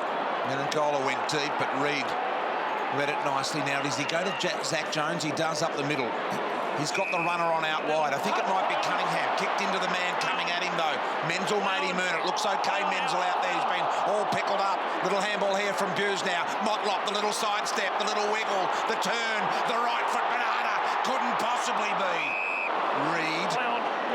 Saving mark playing as a goalkeeper almost to Towers, and then Towers wide to Naismith. Now Franklin forward of this. Does he find him? Kicks in his direction. Taylor worked well to the front. Hewitt will go to Franklin. Franklin on the right side for him. Can he penetrate? He keeps the ball. It's a poor kick again from Franklin. And again, it's Henderson. I still can't believe John Longmire's persisted with Sam Reid as the loose back, given the influence that Henderson has had throughout the game. They're just releasing either Henderson, at times it's Taylor, covering for each other, and just having too much influence on the game. Bledsoe, Mackie, Selwood, Menegola, Motlop, and the little finishing ball over the top draws Stanley to the footy. Got rid of it, kept the arms free to Selwood. Got the outside runner here. Smith playing the game of his life. What a brilliant smother from Grundy. A goal-saving smother, no doubt about it. And now Jones on the counter-attack. Yeah, it was big stuff by Grundy at the back. Heaney, Jones running for him. Then Heaney goes down the line. Good-looking kick now. Jack, the left footer. Kolodjasny knows all of that. Jack's sort of under Papley. He's been quiet. Papley's got a great record in finals. He needs to spark. He needs to hit the scoreboard. Nothing moving for him. He goes to the pocket. He asked a heck of a lot there of Hewitt. And that ball not quite out. Kennedy can't bulldoze his way through. And Geelong hold him up. No influence from Kennedy so far tonight. This was big, wasn't it? Because they were through. It's textbook smother, isn't it? Yeah, Grundy. Desperation stuff, Duck. Fantastic. Now, as a result of that smother, we go to the other end, and Sydney with a live opportunity here. Menegola again keeps the arms free. Selwood Soccer got his own man there in Kolodjasny, I think, right over the scon. And we'll ball it up here. So 44-point margin. Just nice little falcon there at Kolodjasny. Blood rule for the Cats here. They've pushed Sam Reid now. Oh, gee, they bleed a lot, the Selwood, don't they? They put their heads where they shouldn't go sometimes, BT. Sam Reid's gone down and evened up on Lockie Henderson, but now Gary Rowan's just drifted behind the ball. So Geelong will still be able to get a loose back there in their defensive end. And as we've said, they've had such a big influence that I wouldn't mind seeing Sydney try and take them on with even numbers. So a couple of staples there. Forward line. A bit of hemorrhoid cream, I would have thought, Richo. Yes, that's right, BT. He's going to go down the dock there now, and he'll get that fixed up pretty quickly. Scotty Selwood there. This is the Sydney forward 50. 8.5 minutes. They've only got to play 3 or 4 minutes of really good defensive footy here, Geelong, and that's going to make it very difficult for Sydney. They're going to have to do it all in the last quarter, which is not the way they would have liked. Here's Guthrie. Peeling off with a kick sideways and slightly backwards to Henderson. Henderson now to Mackie. Just Mr. Reliable, Andrew Mackie. Just plays well all of the time. Backing back is Stanley, the fill-in for Lonigan, who was a late withdrawal tonight with food poisoning. Reece Stanley, he too goes down the line, trying to draw Hawkins to the footy and couldn't get there. Towers courageous. Interesting Hawkins tonight. He's played up the ground with Dangerfield forward. He's had some fumbles. He's done some bits. Hanbury, Kennedy, Cunningham. He's a hard runner. He hasn't used the ball well tonight. That's a better kick, giving Parker a chance. Good stuff, though, by Mackie and Henderson and Dangerfield and Mackie. A little one to Tui. Does it sit for him? Hewitt comes at him. Tui good enough. Oh, clever Menengola. Very clever. Parsons, quick enough. Hanbury corrals. Parsons handball, not great. Cunningham and Selwood. Parfitt going forward in the tackle. Ball not quite out. Dangerfield, well played to Tui. Tui sidestepped brilliantly, the Irishman. Bangs it forward. Swans with some numbers. Smith drops the ball. Little give under pressure. Good harassment from Motlop. Oh, that's big. That is huge. Oh, they love to see that out of Motlop, and immediately on here to Duncan. Duncan goes inside. Lang's got the sit here. He allows Menzel to take the mark. And Menzel's been paid the mark. This will be Steve Motlop's goal, and his teammates get to him. Hawkins, Selwood, Mackie, they all run over to Steve Motlop. Definitely his best final he has played in his career. 18 touches, a goal, and the reason that is huge. The reason they're running to him is that is not something he does all the time, is it? No, and that's what he would have had demanded of him this week. Yeah. Do that on the MCG in a final, and that's why Menzel has this shot. And he plays on, no problems at all. Got to 50-point lead. Oh, that's just a great chase and great tackle. And you're right, it's not something he's known for. He's known for the flashy stuff and his runs, but that's why all of his teammates got over to him to let him know that's exactly what's expected in these big games. So the last 6 scoring shots, 2 goals to Geelong after 4 behinds to the Swans. Hewitt got it from Cunningham, and he sprays it out wide.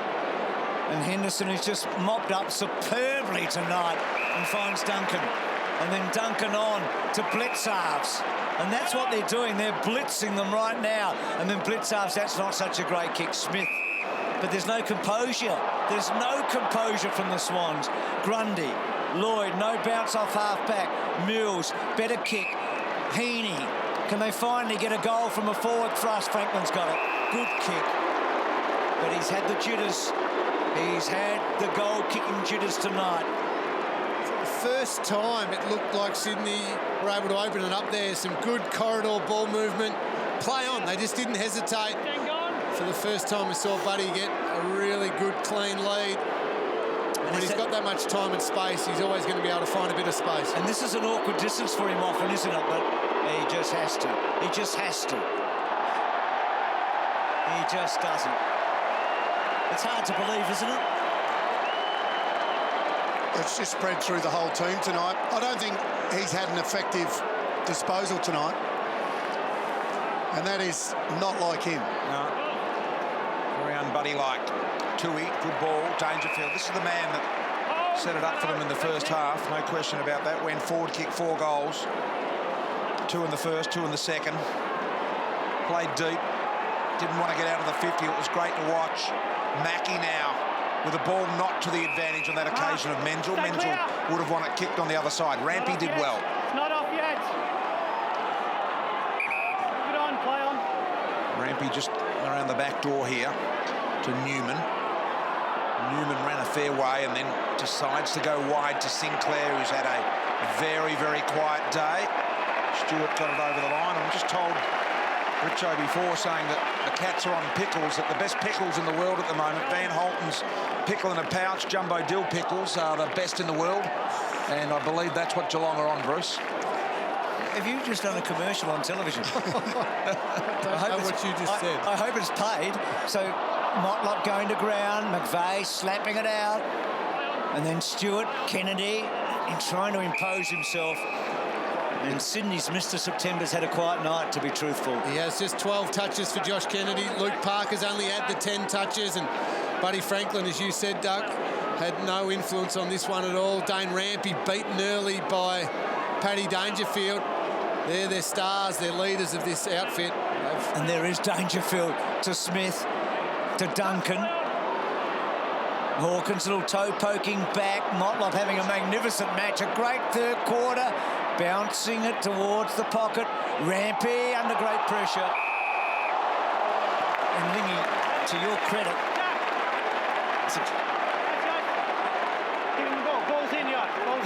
Exactly what you said pre-match ago. And hunt the stars and cut them off at the head, and they've done it. They have indeed. Hawkins here with Sinclair. Scott Selwood bandaged up and out there, and he took him on and he got caught, and that'll be against Selwood, and it will go to Newman. Short little kick to Kennedy. Kennedy, Sydney here at half-back. Looking for someone to run wider, and eventually tries to thread the needle. Good hands, Heaney, in front of Henderson there, who's done a lot of damage tonight, Henderson. So we tick off the time here, 3 minutes. And they've certainly done enough in this quarter, the Cats, to lead by 49. And as every minute goes by, they are making it very, very difficult for what many people thought was, next to Adelaide, the best team in the competition at the moment in Sydney. Well, it may well be Geelong for the first time in recent finals history. In fact, first time ever travelling interstate for a final next week to play Adelaide. They have never played an interstate final, Geelong. Parfit to blitz. I think they have, BT. One, was it? Yep, against Adelaide. Oh, against Adelaide, that's right. They played one. So a little ball wide here to Dangerfield. Run, wants a second bounce, brushes off Smith, back inside. Kick deep inside 50. Parsons there. Hanbury did really well. Really well. Just on those finals, of course, the famous 97. Nick Davis said. But watch, you're right in that the fact that Selwood and this group have never actually gone interstate. But this era, but certainly the Nick Davis final was in Sydney. As Lingy remembers, Hewitt through the centre. But it's been a long, long time. Their last 25 finals have been in Melbourne. And one of them at Geelong. No advantage. There was a famous one in Adelaide in 97, and they finished second on the ladder and went over there and got beaten by Adelaide. So, Taylor, what a job he's done, Harry. Oh, he's been superb. Won plenty of the footy as well. Well, it's been a remarkable night. Not finished yet, but almost impossible to see any other result but a Geelong-Adelaide prelim final. Well done to Kennedy, Franklin. It's a long, long way out, and he's going to give it off. That's a beautiful kick to Papley. And surely they can finish here. And that's what they've had to do all night, just lower their eyes. Buddy there not just blazing away. Zach Tui was back spare, pretty much in the goal square. Lowered his eyes, took the short option, and get the mark just inside 50. Clever ball use.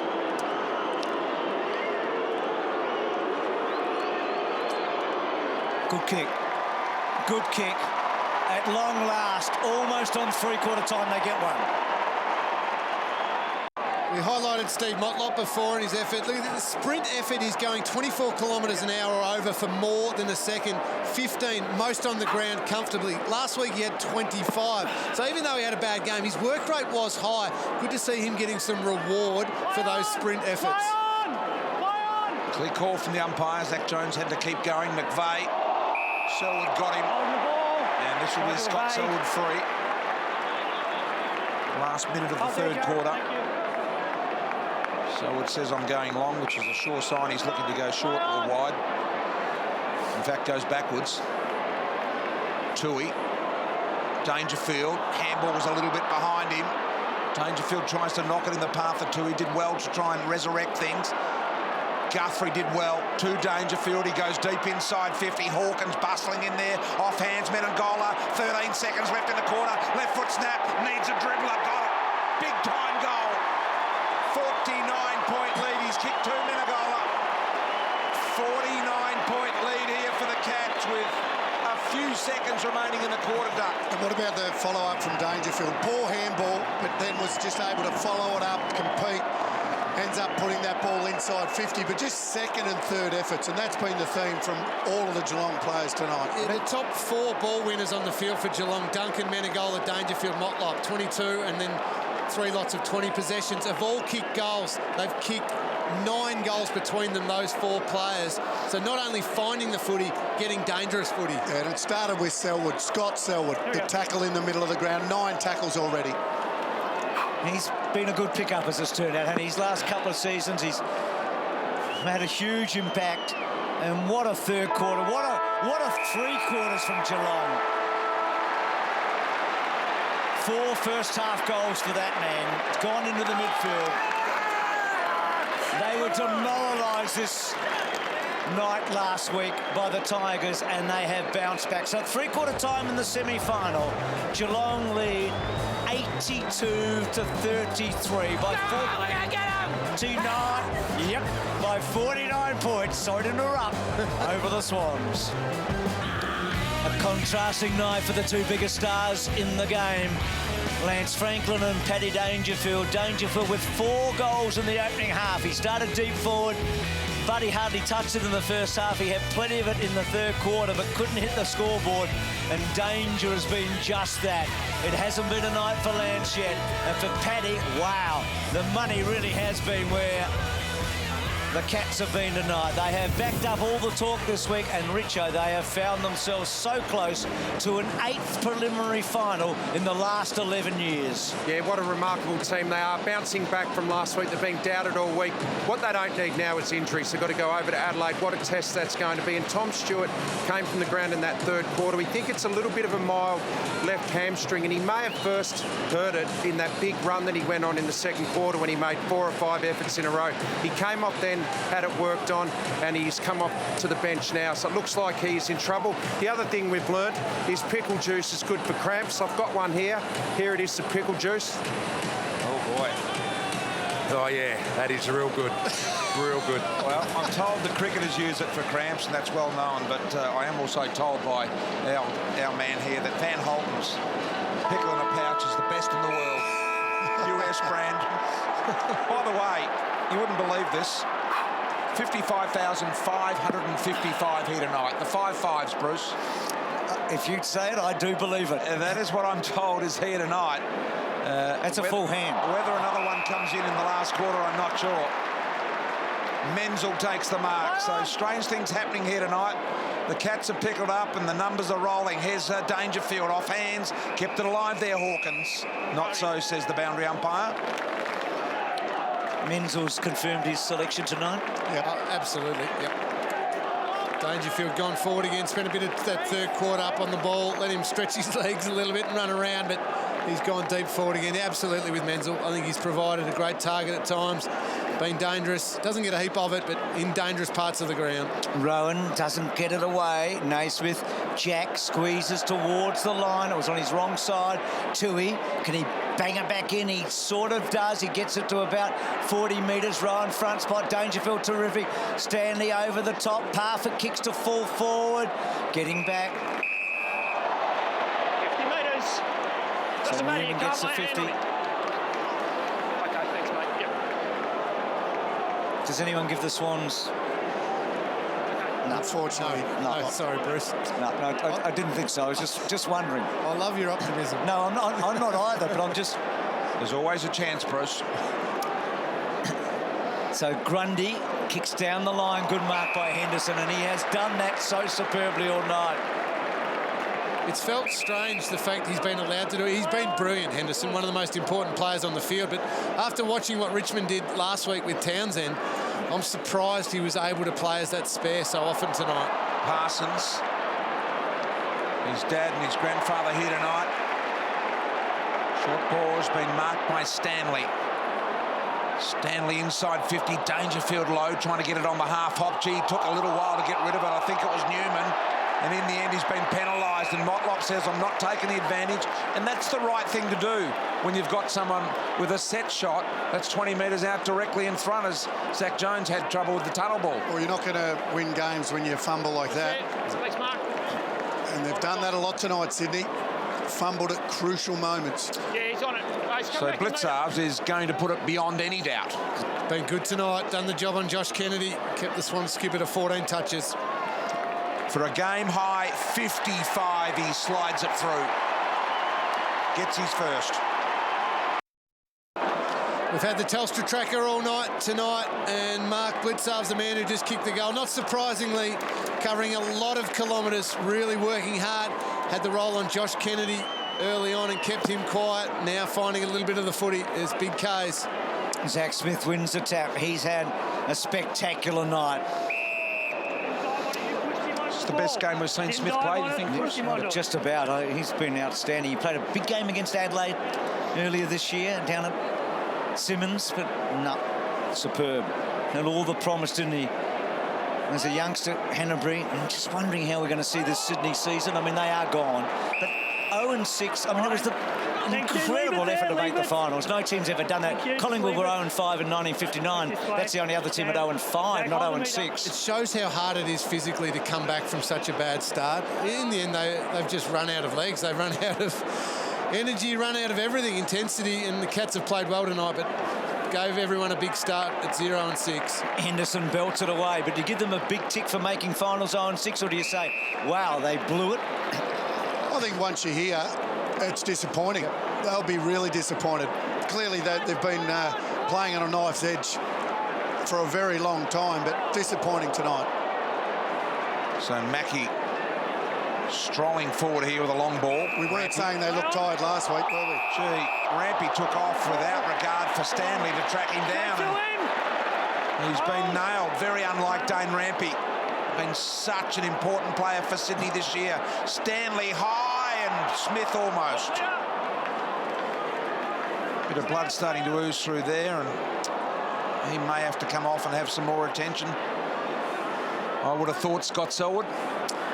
Yep, used to that, the Selwood. So the Swans, Kennedy, Franklin, without a goal tonight. He's had quite a few shots.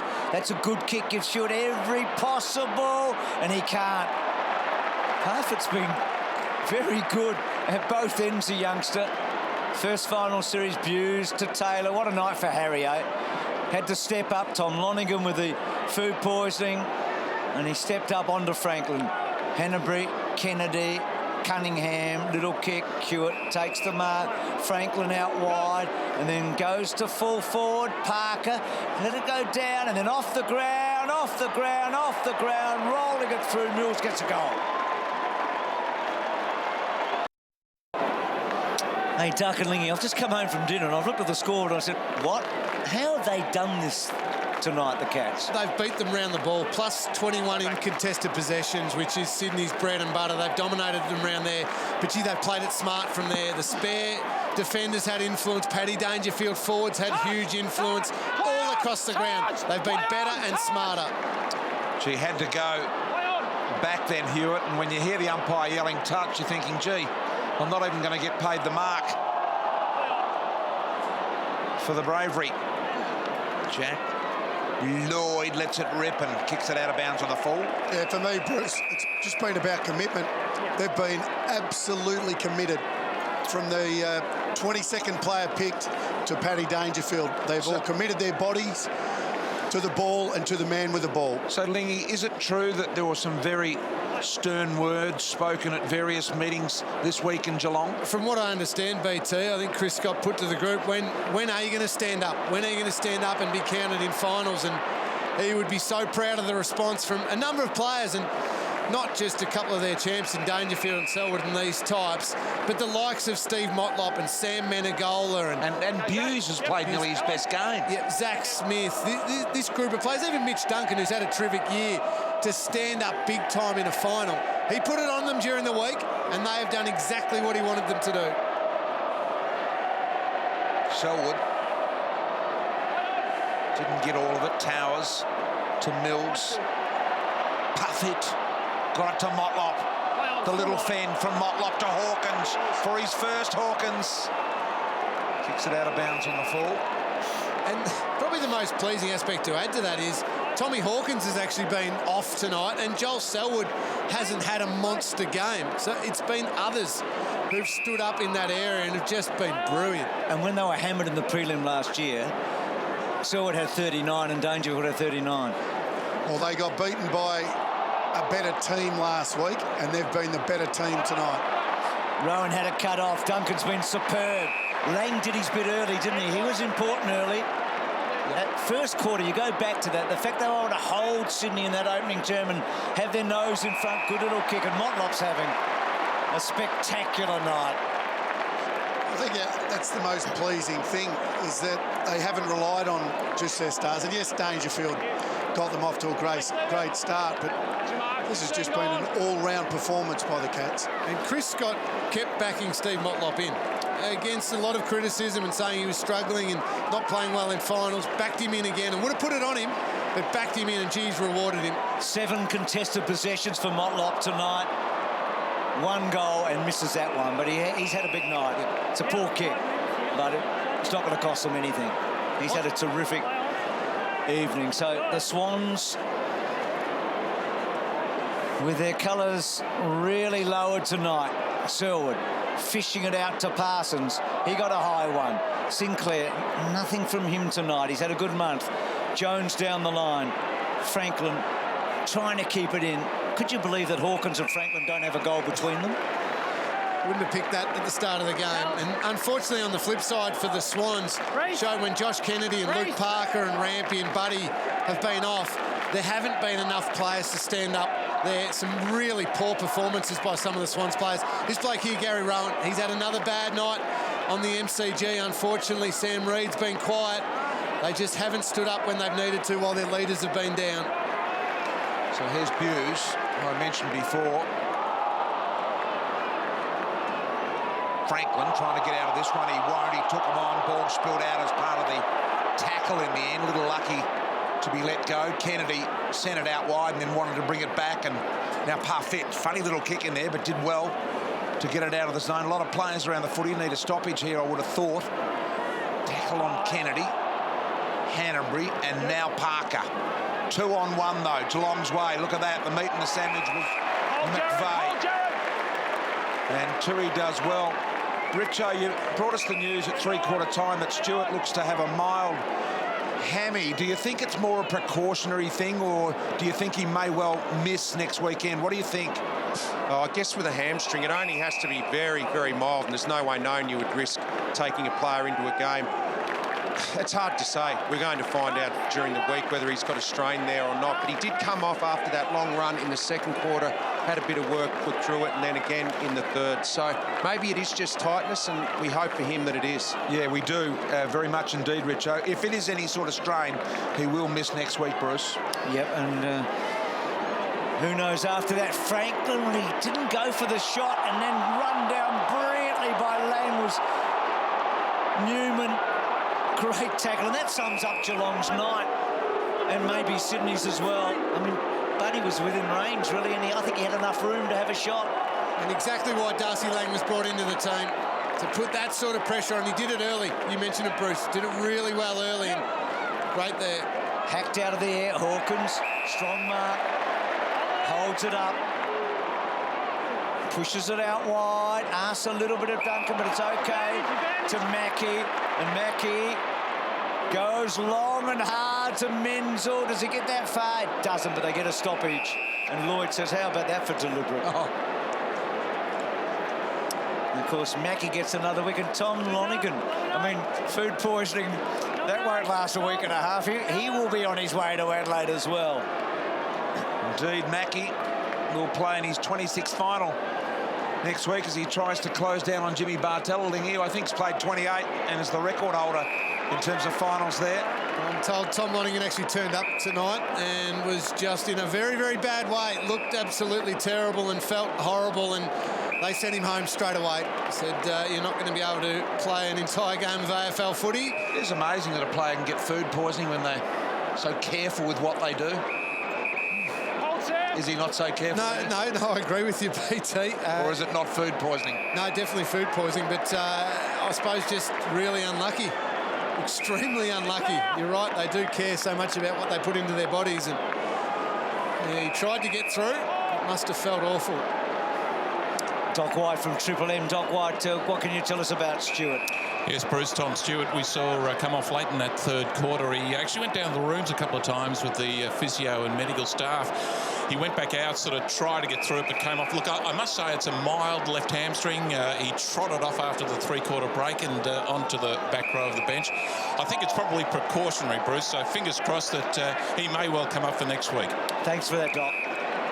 So that's some optimism there in a measured way, so that'll play out. That's a good mark coming across the front from Mills. If you're Don Pike, where do you reckon Dangerfield's standing against you next week at the first bounce? Is he standing forward 50? Is he standing in the centre square? Well, you keep him guessing, don't you? Yep, it's going to be fascinating, though, isn't it? Might start in the centre square and just charge forward. He'll worry you wherever he stands. And do you think Geelong will practice standing for the national anthem against the Crows? Well, that was something that, Bruce, I'm told, that was a deliberate ploy by the players, which is fairly obvious, I would have thought, that sort of organisation. It was born out of the haka.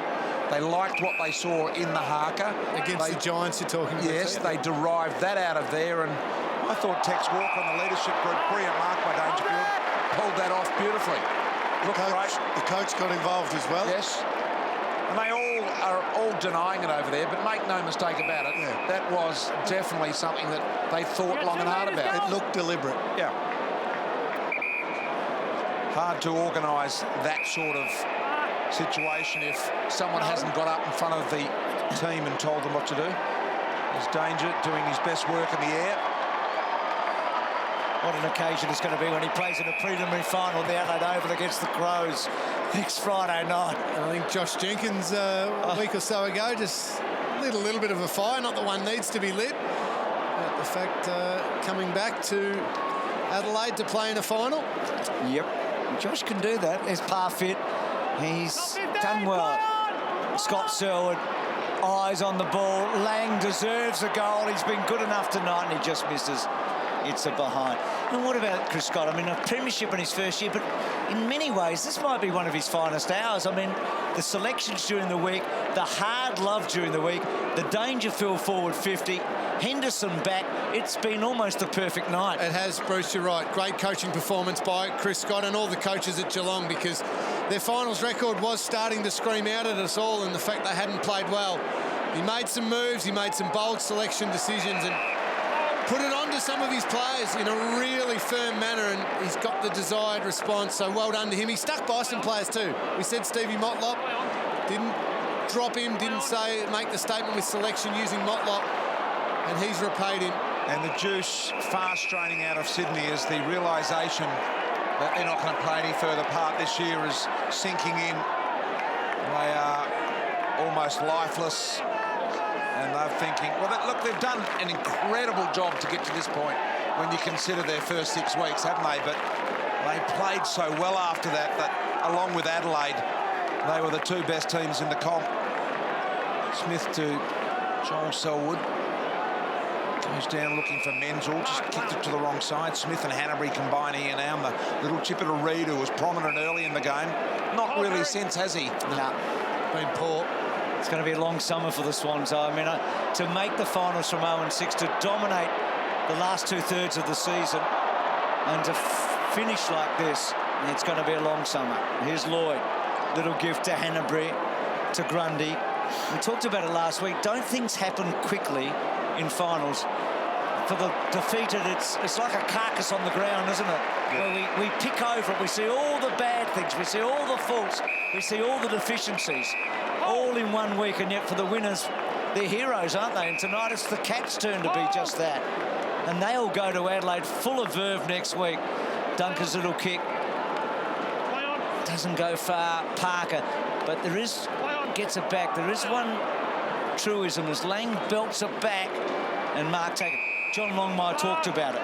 Elimination final winner versus qualifying final loser. Sometimes we get sucked in.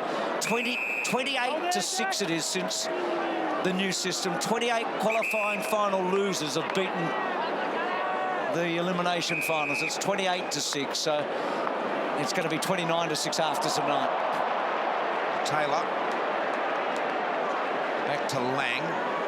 Mitch Duncan, 32 possessions tonight. Dangerfield with his 26th there. And these possessions here probably don't mean a lot in the context of the game. It's more about what happened in the first half, to be brutally honest. And Geelong were very, very good in that period. This is just keepings off now, isn't it? And Geelong players playing it smart. They don't want to get hurt. That's right. It's injury-free footy, isn't it? And Swans is that hopeless feeling of just, oh no, it's over. Our great run's finished. We talked a lot about Geelong's game plan before the game, and we said this is exactly what they're doing right now. We know this is junk time, but they've had over 100 marks tonight. There was a plan to keep the momentum and keep the footy off Sydney, and they've done it beautifully. And we didn't think they were capable because that wasn't the normal way they play. Smith getting his own ball at ground level. He's done it all tonight, Smith. Menegola, who's kicked a couple and looking for his third. Won't get it, though. Geelong by 52.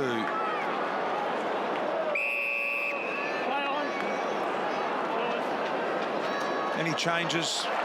Obviously, if Stewart's not right, Lingy. Who else have they got, the Cats, in reserve? Nakia Cockatoo was close this week, but they just sort of day or two early, perhaps in his rehab, so he'll be available.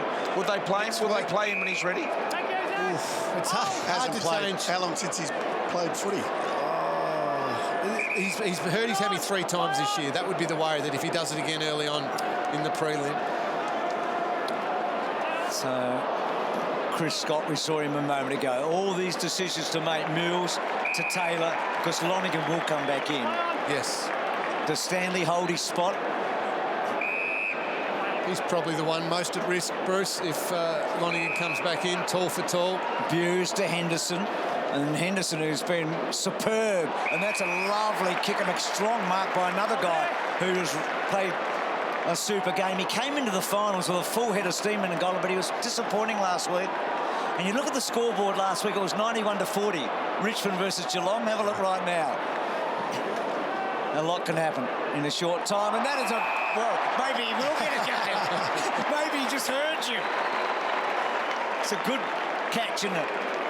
It felt harsh saying it because he's actually done his job, Stanley. Yeah, he didn't need to come in and be the best player on the ground, but he's competed hard, he's worked hard with his running and provided a bit of a target when he's got forward. So he's done exactly what the coach needed him to do, but Lonergan certainly comes back in, so someone's got to miss out. Played round 19, Cockatoo, but before that he had hamstring issues as well, Lingy. And now Stanley, well, that doesn't help. Oh, boy. Oh, you give a fella a rat. Not exactly guiding it onto the boot, that shot. No. Might need to be a little bit more pickled up. There's Hanbury. Newman through the middle. An amazing uncovering of CSI work from Richo tonight. Buse. Wide to Henderson. Henderson can just get it over the top if he wants to. Scott Selwood has been very, very important for Geelong again tonight. I think they'll tag Sloan next week with the coming back for the appendix like they did down at Geelong when the Selwoods tried to work him over, eh? I wonder whether they might just test him out a little. Well, worried might be just how good the Crouch boys are going. Yeah, exactly. I think they'll get involved with the Selwoods, eh? Absolutely. Tag team wrestling. I think if you're Sloan, you're mentally preparing right now for a tag. It's going to be a and what about Andrew Mackie, the Sacred Heart boy? Not far from where I live, actually, at Geelong. I mean, he's a star in South Australia. We love him back there, and he gets at least one more go, eh? He does indeed. He and both Tom Lonergan will get another look. His hands have been good, Stanley. Yeah. That's a domination in the air, isn't it, marking? Stanley down the line here. Hawkins might get a free. The undersized Hanbury. Hanbury not appreciating the attention from behind, and Hawk just going, well, haven't got one tonight. Wouldn't mind something on the sheet. Make it 50 for the year too, BT, which would be handy. And he is one guy that can kick from this side of the ground. He's left to right little tail in the air. Gives him some chance as Sydney Swans trainer looks on and not that thrilled about things. Hawkins got it working back magnificently. And he gets his goal.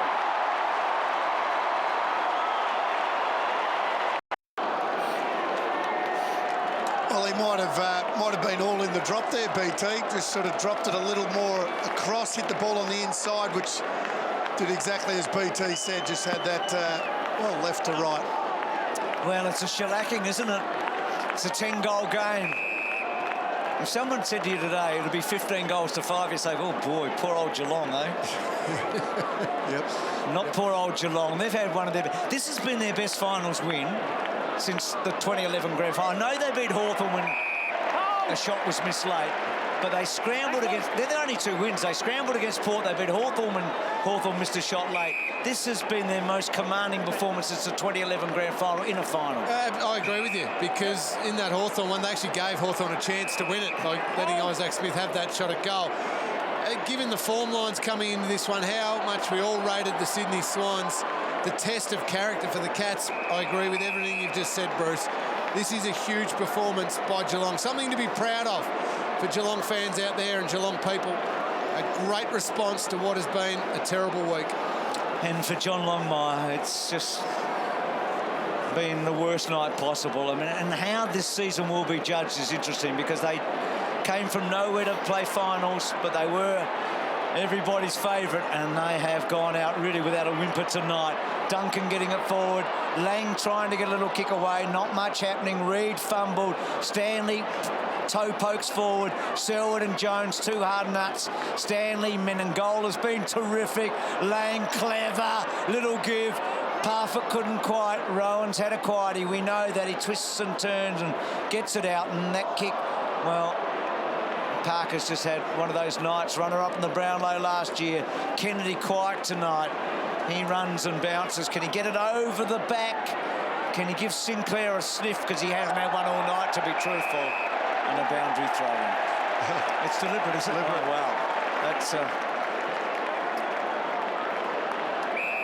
That's just the end of the penny section, but it was done before that. Zach Guthrie, well done. Gets it back to Tui. So what about these Cats, eh? It's been a while since they've been to the big dance, but they're going to play Adelaide in a prelim final for the first time ever. And Geelong are into their 8th preliminary final in 11 years, off the back of 4 goals from that guy in the first half. Mackie gets another final. Taylor did the job. It really has been a remarkable night for Geelong at the MCG.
So, Matthew, you've got a bloke that went forward tonight and hit the scoreboard.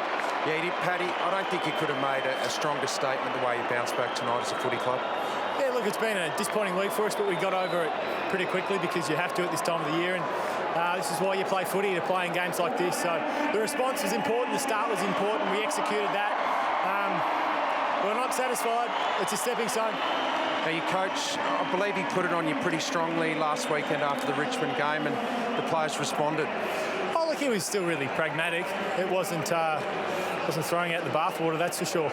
We just didn't execute what we set out to do. So that's footy 101, really. Tonight we did. There's still some areas that we can work on, but it's a step in the right direction. When did you find out you were going to play deep forward? We joke about it a bit every now and then, Scotty and I, and it was just sort of the right move tonight. It suits the G, so it'll be horses for courses, I suppose. But I think the key for us tonight was the contribution from everyone. No singular individual. You got the team off to a good start, but it started in the middle with the contested footy, which gave you those one-out chances. Yeah, it helps when you've got two selwards in there. Mitch Duncan playing really good footy. Sam Menegola really set himself for his game tonight, so it was special. Mate, I'll let you get over there, guard for Jared McVeigh. Well done. Well, they're a great footy club. In fact, there are two great footy clubs involved here. They're both full of class, these clubs, and so's this guy. It's a bad night. They've been smashed. They know that. He's disappointed. His brother's there, his wife and daughter. But a class act there, but just an awful night for the Swans tonight. And a great night for the Cats. And Matthew, I thought it was telling that Paddy said to you it's a stepping stone. You know, and you're going to find Harry Taylor? Where you going, Harry? You getting off already, mate? Very excited. I'm very excited. I reckon you'd be getting over to your old mate Tommy Lonigan. He's got another game in him now. Yeah, it was really important. We played well for a lot of reasons, but gee, it would have been sad if he didn't get to play another game of footy. So we're wrapped that hopefully, whatever he's got, I'm not sure. I haven't spoke to him. He recovers pretty quickly, ready for next week. So you wouldn't have had any time to mentally prepare to play on Buddy Franklin tonight. When did you find out that you were going to get the job?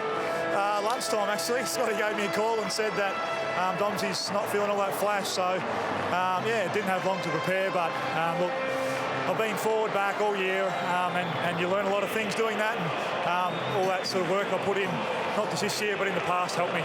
Might work not having to think about it too much, H, because you didn't kick a goal tonight, Buddy. A really good effort, but it was the whole team, wasn't it? The whole team defence. Yeah, it was. I felt the pressure on the ball was much better than last week, and our organisation was fairly good too. So really happy to win a final. We haven't done all that often of late, so just a fantastic feeling. Mark Blitzart's a really good role on the skipper, Josh Kennedy. I think he kept him to under 20 touches. That never happens. No, he's a big-time finals player, has been for a long time, and I'm not sure how many tackles Blitz had, but it probably was 14 or 15, and a lot of those were really important tackles for us. Can you knock Adelaide off, mate? A big game. They've probably been the benchmark all year on their home ground. It's going to take another huge effort. Yeah, it is. I think it's a Friday night game again, so look, we'll meet the challenge head on. It's going to be a fantastic game of footy, and that oval will be absolutely pumping. Yeah. Tom Stewart sat out the last quarter. Do you know whether he has got a little strain or is it just precaution? Yeah, not entirely sure. They didn't say much to us at the break. So, yeah, we'll wait and see what happens. Well done, Harry. Thank you, John. Cheers. Good stuff, Matthew. So, and we see Paddy Dangerfield. So these guys have got to get on a plane and play in a final. I mean, they haven't done it the Selwood lot. They've had all the finals in Victoria. And what about this mob here? I mean, 0-6, 15 out of 17, only Hawthorn. They charged into tonight, Haim, and their tail is between their legs right now. They have absolutely been smashed. And a season full of upsets gets another big one. And they don't finish top four, so that's not a tick. That is not a tick. No matter how far back they've come from, that's a massive disappointment. And you think about next Friday night, Dangerfield returns back to Adelaide to try and stop the Crows from getting in a grand final.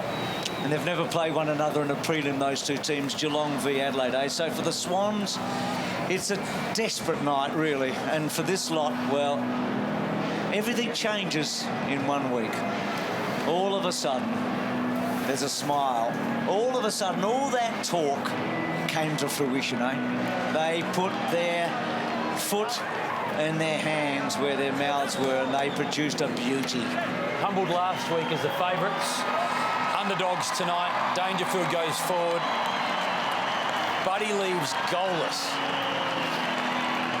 Selwood second up, smiling on a Friday night rather than in despair. It's an amazing game now, game, isn't it? In fact, you can go from the lows of last week to the elation of what those players are feeling now. And it's incredible what you can do as a collective, and that's the most important thing. They did it as a collective tonight.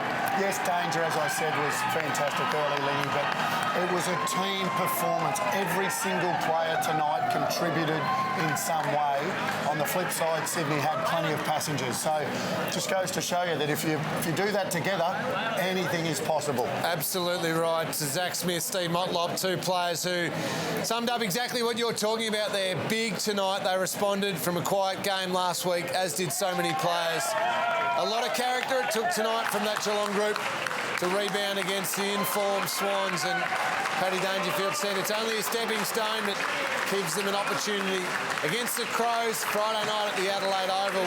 That will be another beauty, but for now, it's that lovely 20 minutes or so when you can just sit back exhausted with a nice smile on your face and be proud of what you've achieved in a big final on the MCG.